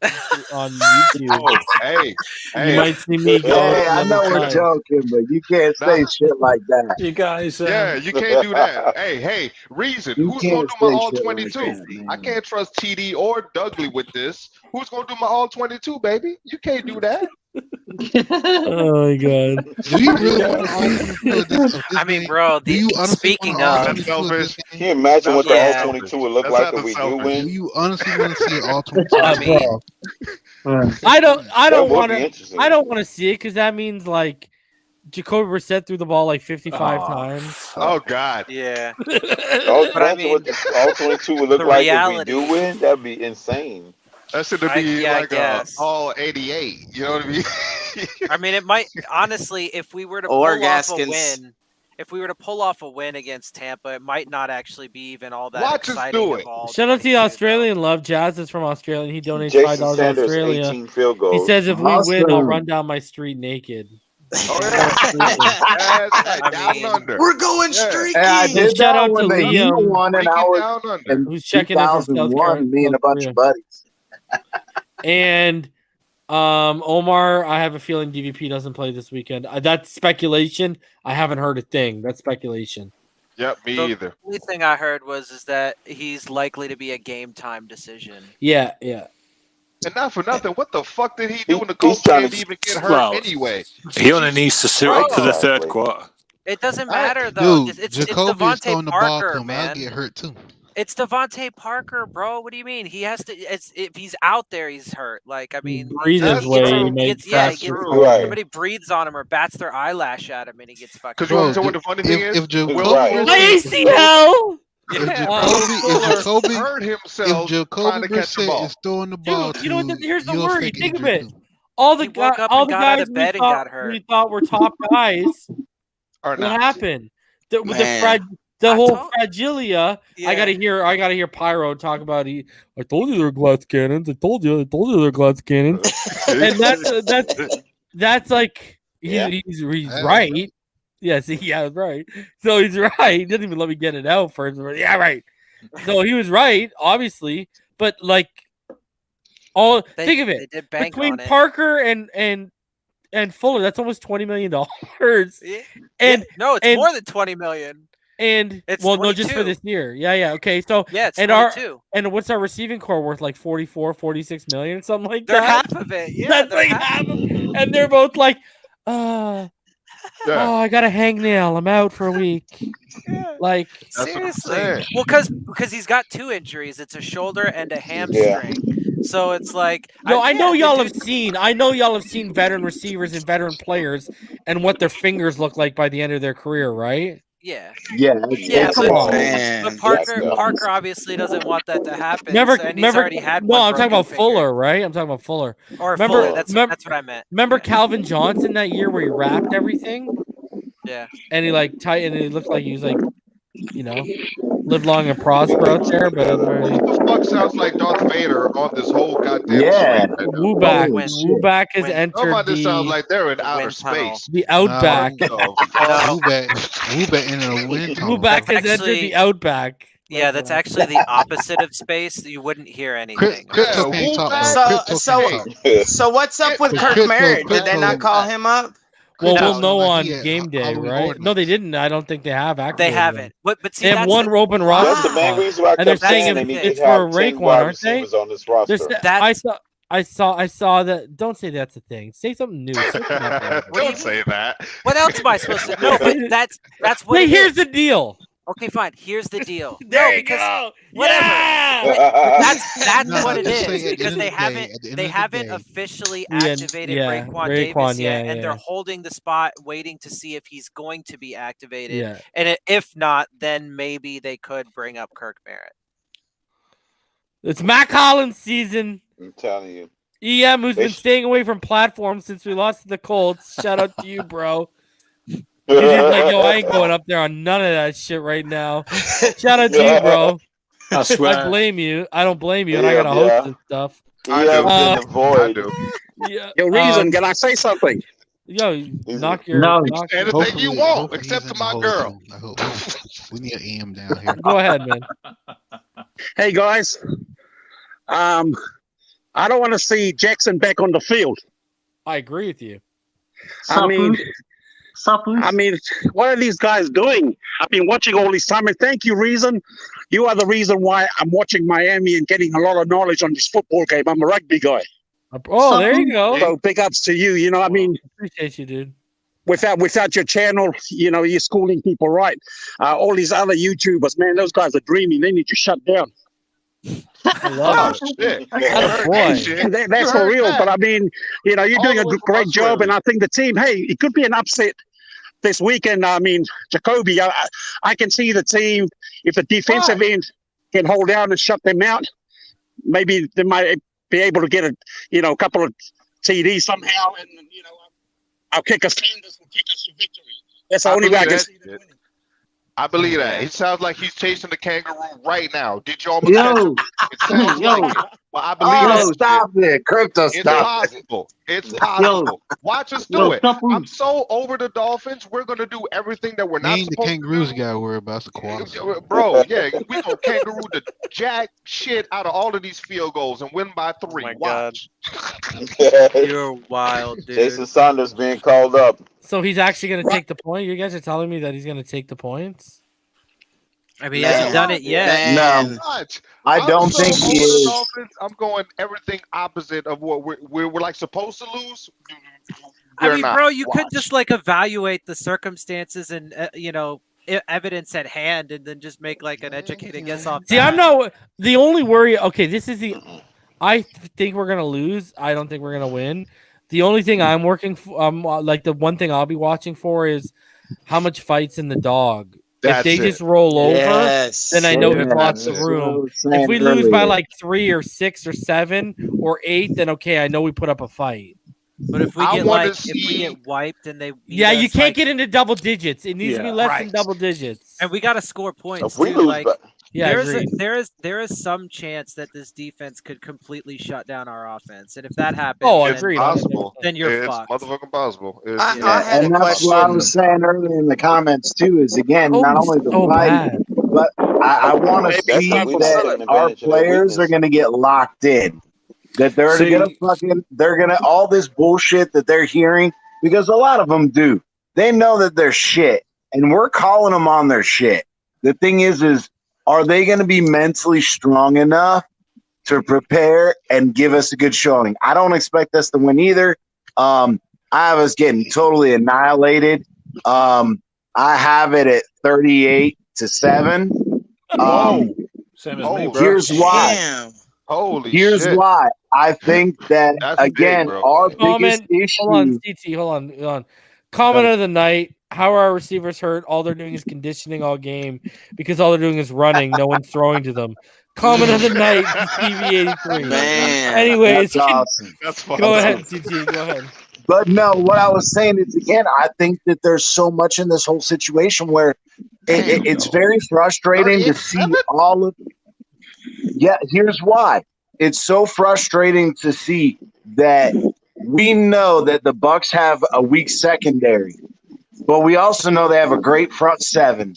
And I joked about it in the comments earlier, and we laughed about it, but it's fun. It's true.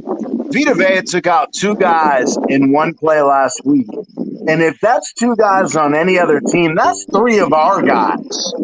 Yeah, and so if he's taking 3 guys out at one time, and you guys think that we have a realistic chance of scoring points on this defense, we are not going to have the time to throw the ball. And even if we do, hold on real quick. Even if we do, Jacoby's going to choke and not throw it. And that's it. Hold on. This is going to be my only pushback, and then everybody else can chime in. If you're saying we're going to lose to the Bucks 38-7, you said, that means we are the 3rd best team in our division, because the Patriots put up more fight than that. The Patriots were a cunt hair from winning. So if you're saying we're going to get blown out, Belichick pulled a Jedi mind trick. Hold on. They got a shittier quarterback, but they got a better team. Let him finish. That's all. Yeah. But we beat them, though. We beat that same Patriots team that put up a fight. Let Cash finish. Let him Cash finish. Yeah. All I'm saying is again, what you're saying is not out. It's not crazy to say. It's not out of the realm of possibility. Which is crazy to That's say. Where I try to say. However, if what you're saying and what you're believing is a fact, that means we are. Yes, that's reality, dude. That's reality. Yeah, and that's where I want to say real quick to that. So my thing is this is what I said earlier also in the comments, is this is the only game that I can remember in my entire life, and I started watching games at 3-4 years old. I didn't comprehend it, but I was watching. Right. But my thing is this is the only game where every single week I'm passionate and I want my team to win. But this is the only one time in the last quite a few years, except, the occasional when we knew Gase needed to leave and all that other shit. But dude, I was more excited with Cutler than I am with this stuff right exactly. now. Right now, I have no confidence in my team whatsoever. They don't show the heart. They don't show the fire. They don't show the desire. The coaching's not there. There's so many freaking holes that I'm going to watch the game and I'm going to hope for the best. But I'm not being a freaking homer and thinking we're going to win this game. It's not going to happen. And the only way that I see it happening for us is scoring points, whatever, is somehow, some way, the defense, if we can create mismatches and we get a decent play from our line, even if Jacoby has to rule out something, we got to see something that's going to put up points. Because other than sticking to the run game, which we should be, we're just going to keep giving the ball to freaking Jacoby to keep fucking up. And that's my problem is our only the run good defense bet is so good that it. We're going to probably get off the run real quick. Quick. That's my thing. And that's where I don't see us. Yeah. That's my thing. He was wise enough to design plays. The worst thing that could happen to us is if they're up like 14-0 by the end of the first quarter and a half. If they are up by 2 scores, if they are up by 2 scores like before halftime, it could get ugly real quick. And I think that's my main problem with it. It's 38-7 is possible. I just hate thinking that it's possible. That's and I get you, Cash, but that's kind of part of like, what we do here, right? Is we objectively analyze this stuff without trying to, fool ourselves into thinking that it's going to be something it isn't. Yeah, but to give you pushback, Dylan, on that, you gotta take the we were all up here saying that the Patriots are going to get blown out by those same Bucks last week too, and that didn't happen. I mean, I didn't. Yeah, but the thing is, the difference between them. Did anyone actually watch the game? Because the weather conditions weren't that great either. Too, right? Yeah, they weren't. But I watched the whole game. It was also apparent that just like with us, we don't have the coaching. We don't have that ability and what did I say? to mask and CT, cover our deficiencies. We won in week 1, but what did I come out of there saying? Barely. What did I say, Dylan? I said their defense looked like the top 5 defense, not ours. And they're way better in because they're better a lot coached. of categories. And the they were awful, dude. Their second level is light years. Dude, guys, Jalen Phillips is just starting to come on. Do we have a Matt Judon right now? No. Look at their second level. Do we have anything? Put everyone together on the second level. Do you even get half of Dante Hightower right now? Nope. I mean, the coaching is a huge part Dude, they of just it. traded Gilmore for a 6 because they said we've already proven in 5 weeks we don't need his ass, and that guy is 2 years removed from a defensive player of the year. Yeah, we could not afford to do that with X right now. No, and he's not even. X isn't even blowing it out of the water right now. Even X, dude, you can make the argument right now that Javon Holland and Byron Jones have had better seasons so far than Xavier Howard. Byron Jones locking down Waller like he did in that Las Vegas Raiders game is one of the most slept on things in the last. X has given up 3 or 4, if I'm not mistaken, 3 or 4 touchdowns this year. Yeah, that's one a game. That's ridiculous. But I think it's that's ridiculous for X. Yeah. That is not to X's standards. He's definitely but the whole good question.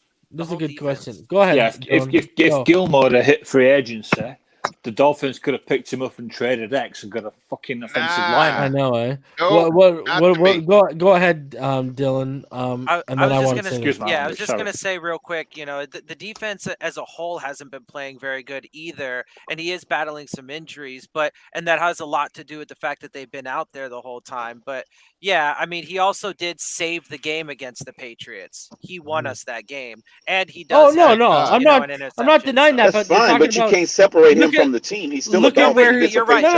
Look at where he was. Look at where he was in October alone last year. I think he had 4 interceptions. Oh yeah. No, only has without a 1 doubt. now. Here's my thing, though. And hold on. I'm not done because I want to ask this question. So this is ending right here because I want to ask this question. Also, last year he wasn't making the mistakes. Remember in the end zone when he gave up, and the player who tripped and got up and then caught the touchdown pass was that was in the Bills game. Remember that in the Bills game? No, that wasn't in the Bills. That was in the Patriots. That one. That was the Bills game. That was in the Patriots. Because in the Bills game, he could have had 2 more interceptions. One hit his back and one went through his hands. It was Diggs. I'm pretty sure. Yeah, it was Diggs. Yeah, it was Diggs. Yes, 100%. That was the same game. Yeah, it was. Yeah, and that's what I was trying to say. He would have never done that last year. Like, and you see him, he's getting beaten routes. Like, he hasn't done anything like Byron Jones did, shutting down Waller this year. And Javon Holland, like, Jesus Christ, like, look at the sideline speed. But anyways, this is a good question. I'll throw this out for the panel. What would your feelings on the game be if I told you Sinnott was going to come in with the game within 2 scores? First thought, Sinnott to win it. Second thought, no one knows on either side of the ball what we're getting. Push the ball because they're going to be caught off guard. Like, at least we have a hope in hell of punching upwards with Sinnott. Jacoby, everyone knows what they're getting and everyone knows how to play this guy. Exactly right. Yeah, I mean, look, it's all about context and circumstance, man. And so I think under the context, for lack of a better way of saying it, you really don't have anything to lose, right? Like, so why the fuck not? I mean, you expect to go get your dick, slapped into the dirt in this one. So why not at least try someone else's? I never heard of that. Because Flores is too goddamn cocky and stupid. That's why. That's exactly why. He's going to lie with this guy that throws lame duck throws that we talked about when we went through the thing. And here's the thing. Real quick reason. I loved your breakdown with ball game and Martin and everything. And we talked about it and I put it in the chat the week before and I talked about it in your show before. So in the Tampa Bay game, out of all the throws we went through, is every single throw of Tua. Out of all of them, we all agreed that there was 9 out of 36 something. I don't remember every stat, but it was 4%. Or no, it was 8. It was 8% of his snaps were quote unquote bad snaps, where he missed the read or whatever. Well, when we went through it the last 3 weeks with Jacoby Brissett. I did all of them, each one.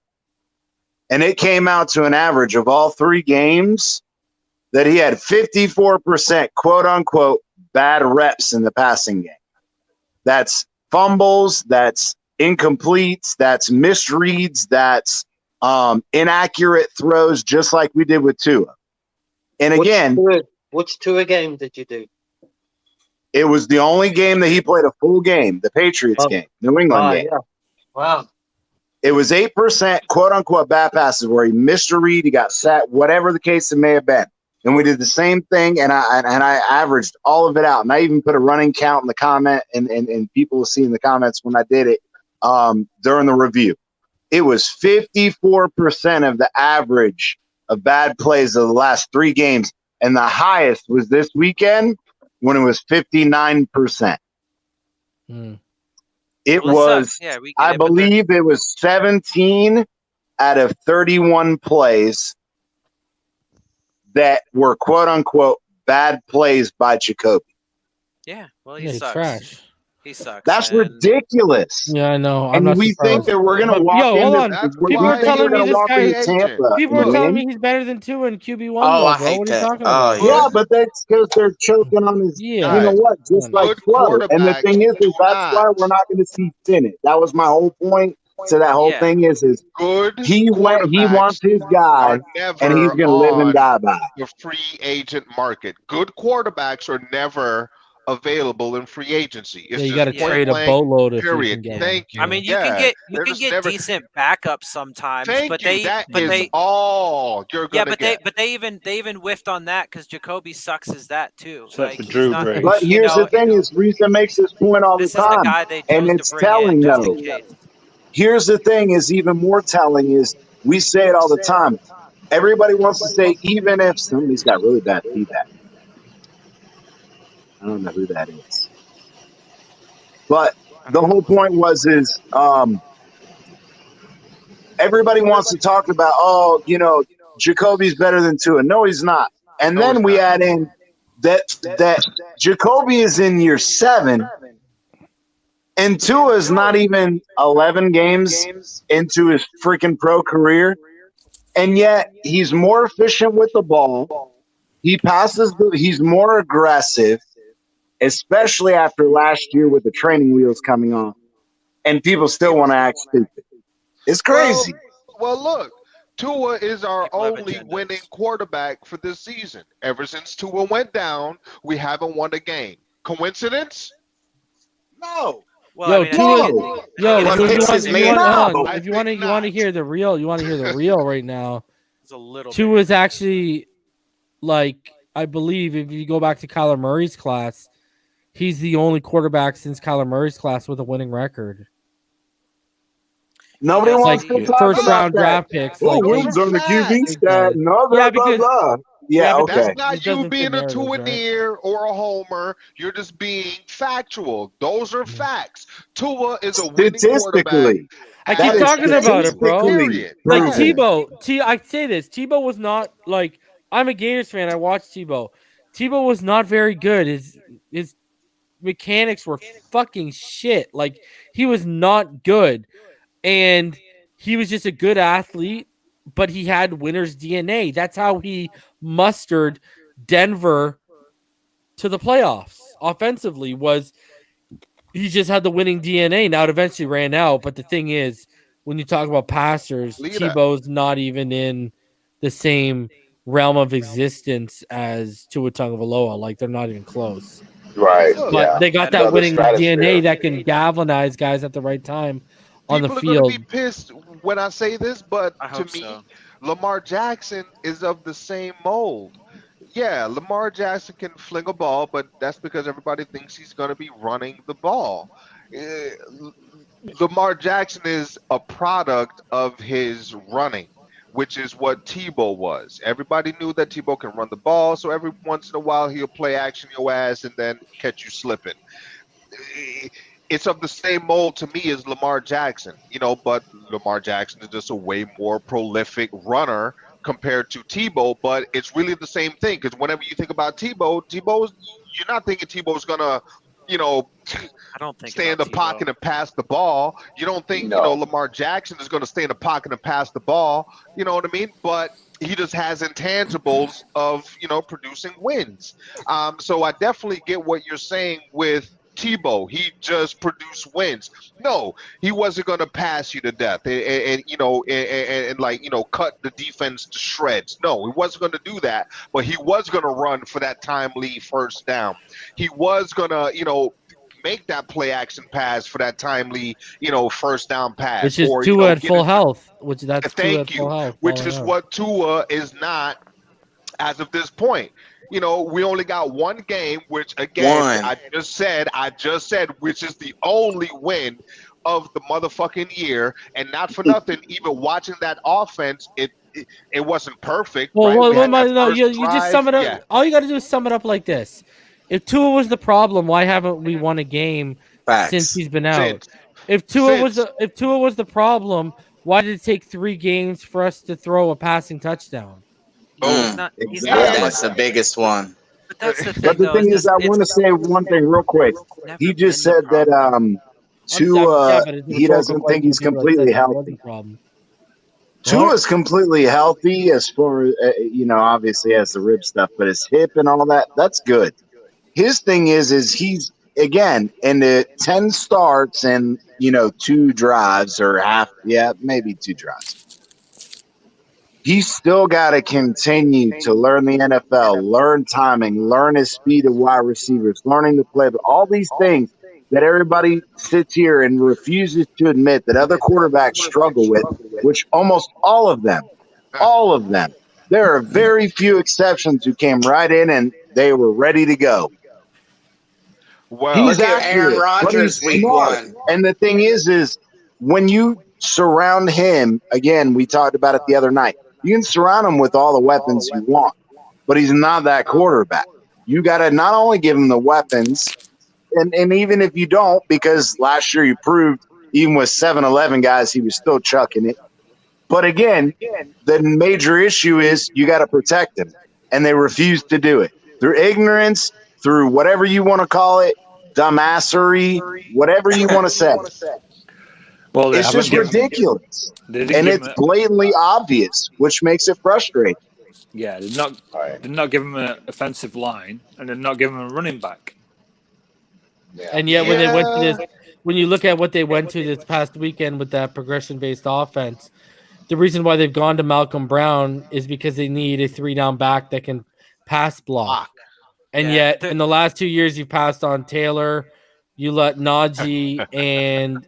Javonte. Did y'all watch Javonte Williams on the weekend? Yes, sir. He's on my fantasy team. I told y'all, Ricky 2.0, bro. Yeah, the way that guy runs, it's amazing. Woo, but look, he busted a 40-yard touchdown.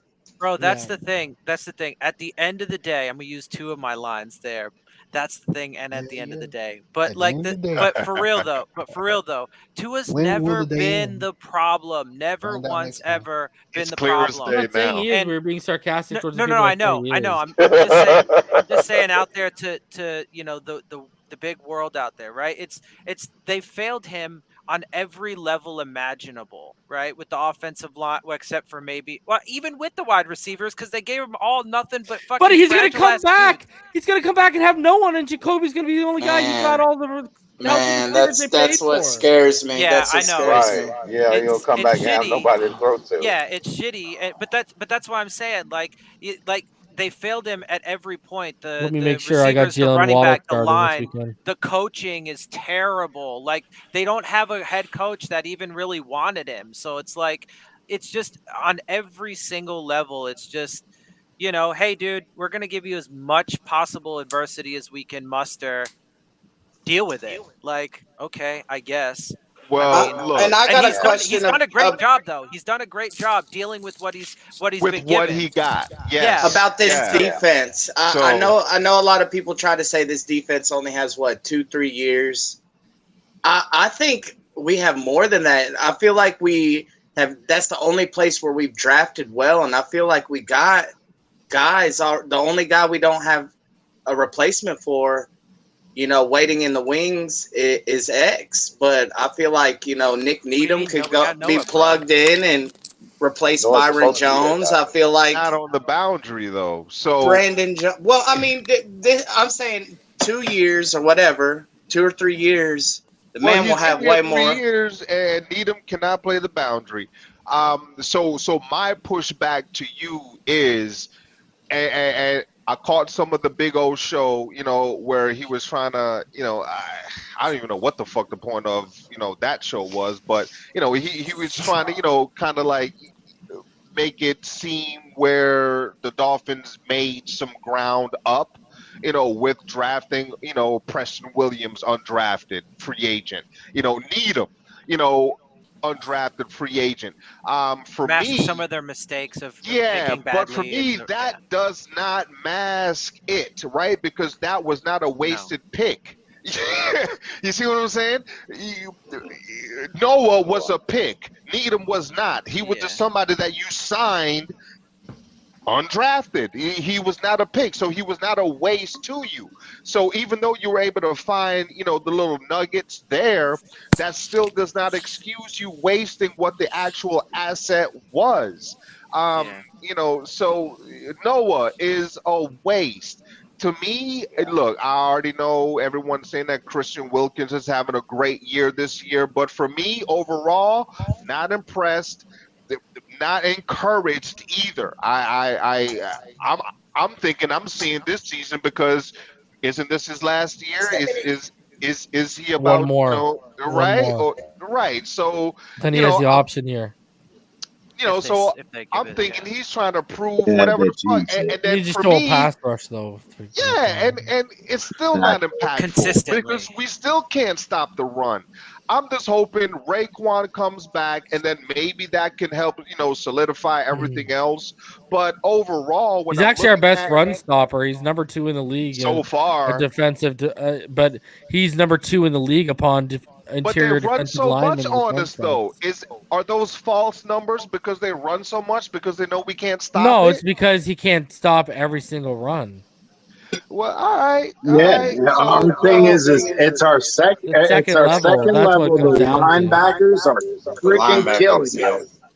And I mean, it's you look, he's had a good start to the season. I still would say that he hasn't quite lived up to his first round pedigree.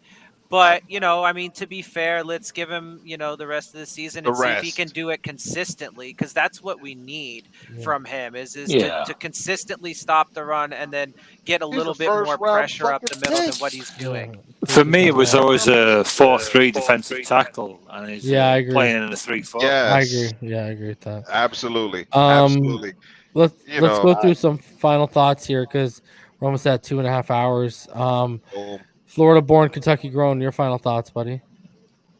My final thoughts is Myles Gaskins is going to have 100 yards this Sunday, and we're going to win by a field goal. Ends up. Dylan, your final thoughts? Yeah, thanks for having me. I appreciate the optimism, even though I very much disagree with that. But I'm open to being surprised. I would certainly love to be surprised, but I think the likelihood, the probability is that we endure a shellacking this week, and then we'll get a win against the Jags. So it is what it is. We just got to deal with it, and hopefully we will be surprised. But if not, at least we'll be prepared mentally, and hopefully people don't lose their minds. So. Yeah, I will. Fins up. Let's go. Cash, your final thoughts, buddy? Yeah, thanks for having me again. Great content. Love the show. I really, honestly think it's the best product out. Appreciate talking you. about, man, and it's sincere and legit. I I love the Dolphins, man. I just want, I expect a loss, right? I expect a loss. I'm not thinking 31, to 38-7. I think was the last prediction I heard. I expect us to at least, score 2 touchdowns, at least one of them in garbage time. I'm just really looking for us to show some fight. I just want to see us showing some simulation of a legit NFL team. That's what I'm looking for. I'm with Pyro. I'm done with the season. Man. Yeah, some sort of fight. I'm done with the season. I don't see any playoffs. I see us maxing out, God willing, we'll, see 8 wins. So at least for the rest of the season, I just want to see some fight in the games. I want to see some improvement. I want to see, the offensive line take a step. That's all I'm looking for. And if not, I just really expect, another reboot, not a rebuild, but a reboot. Atom bomb, bro. Atom bomb. I hate to be that guy, man, but I'm really done with this season. I don't see nothing good happening moving forward, except some fight. Except some fight. I just want to see some fucking fight. That's it. Fins up. Yep. I mean, imagine they lose 56-0, bro. No, British Fin No, fan. it's not. Don't say that. Snowball's chance in hell. Shit, at least my 38-7 is reasonable. I'm sorry. God. I didn't mean to do that. Say that. I'm sorry. Jeez. Can I rescind that? Can we just clip that Please? out? Yeah. No, I'm gonna let you do that. out there now, buddy. That's negative Dylan Downer, baby. Dylan Downer. I'm not gonna hold him to that. You can rescind that. In my rescind. world, you can That's rescind Dylan Downer, baby. I Please rescind, rescind bro. that. Holy I rescind shit. it. I do it. British Fin fan, your thoughts, buddy? Yeah. I was kind of thinking that in the past, when the Dolphins haven't been very good, and like we are right now, we've been playing some big teams like Tom Brady when he used to come to Miami with New England, and we were big underdogs, and somehow, even back in the days when Brandon Badejo was picking up fumbles and interceptions or whatever, and we were winning the game, this time it feels different.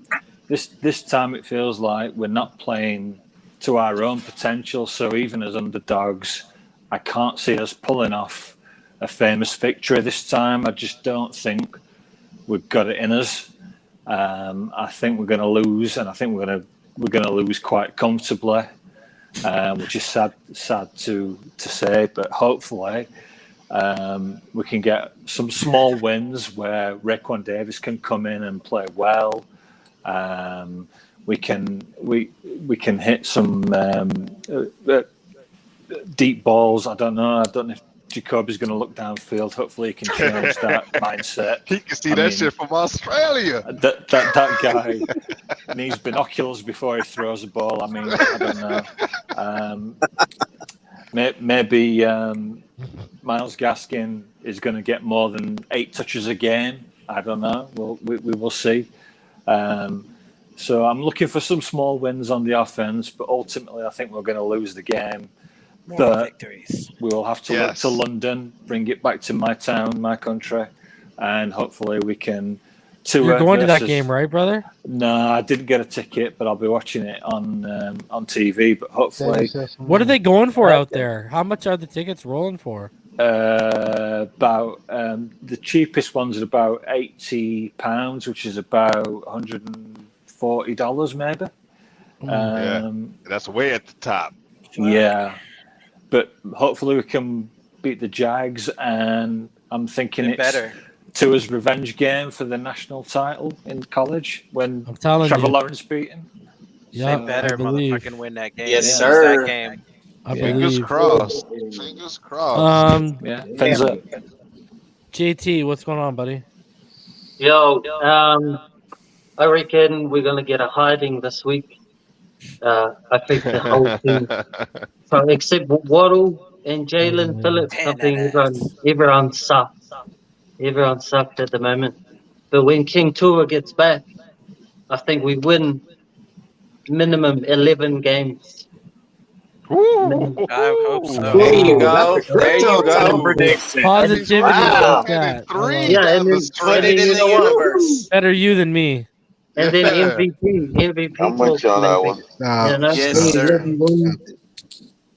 So shit. I hope so. I like it. And Trevor Lawrence, he's overrated as fuck.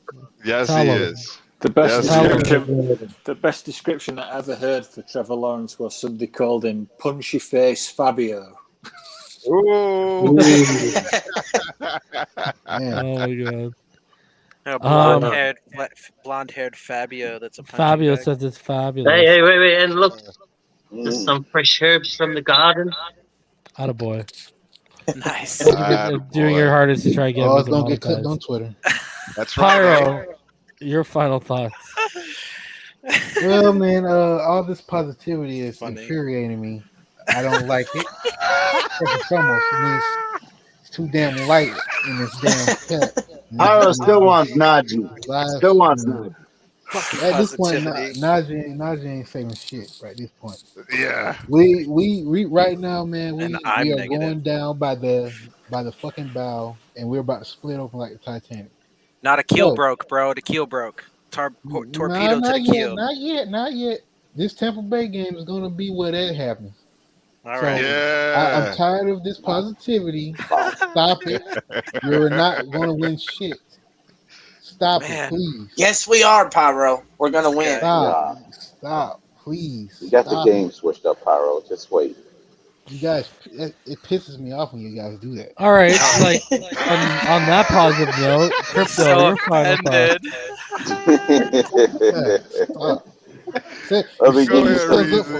I hate when y'all do that. Hold on. Let me give you some infusion of guys. positivity. We're gonna win. First, trust me. We're gonna be I'm better gonna piggyback on what Florida Born was talking about with the win, but I'm gonna do them a little better. We're gonna win by 9 points, 3 field goals. Jason Saunders. Oh my god. 26-17. Oh my god. Pyro's not happy. On that one, and more positively to win on that one. Only to be disappointed next week with a loss to the Jags. Okay, so next, come on, CT. You see, I'd rather you do it the other way. What you got? You know, because if you say that we're gonna lose to the Jags, but then sneak out a win against, I mean, come on, bro. That's so Dolphins. That's what's gonna be. Crypto, you know what? You're right. Ray of sunshine over here. CT, your final thoughts.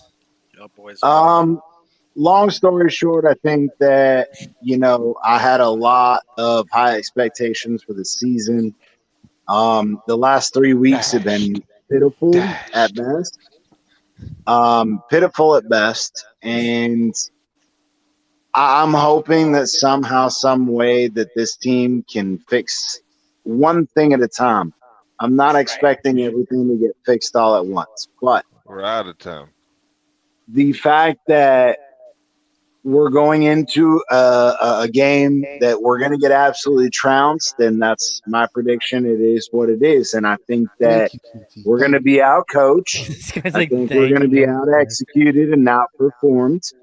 And it simply comes down to, what can you show me improvement week by week for me to even believe in you, because I've lost the confidence in my team, and this is the first time in a long freaking time that I felt hopeless as a fan. The fact that you always hope that you're going to do something, but this game, I'm not hopeful at all. And they just got to show me. There's so many holes, so many problems. Just show me something, right? Just something. Thank you.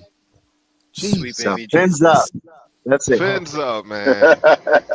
Hope people watching tonight weren't looking for a positive spin on their lives, because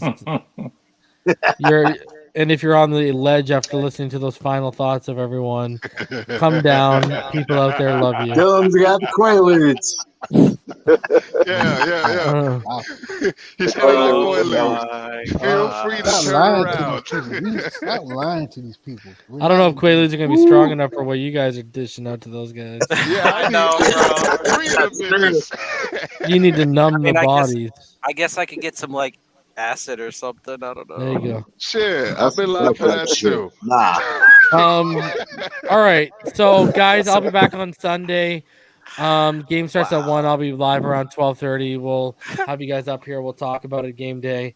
And we are 48 hours away from the presumed ass kicking. So we'll see how it goes. Oh, it's coming. That's right. I'll see all y'all on Sunday. Hit the like button, subscribe. Hit if you're the like new. button. And Smash look, the like still be button. fans.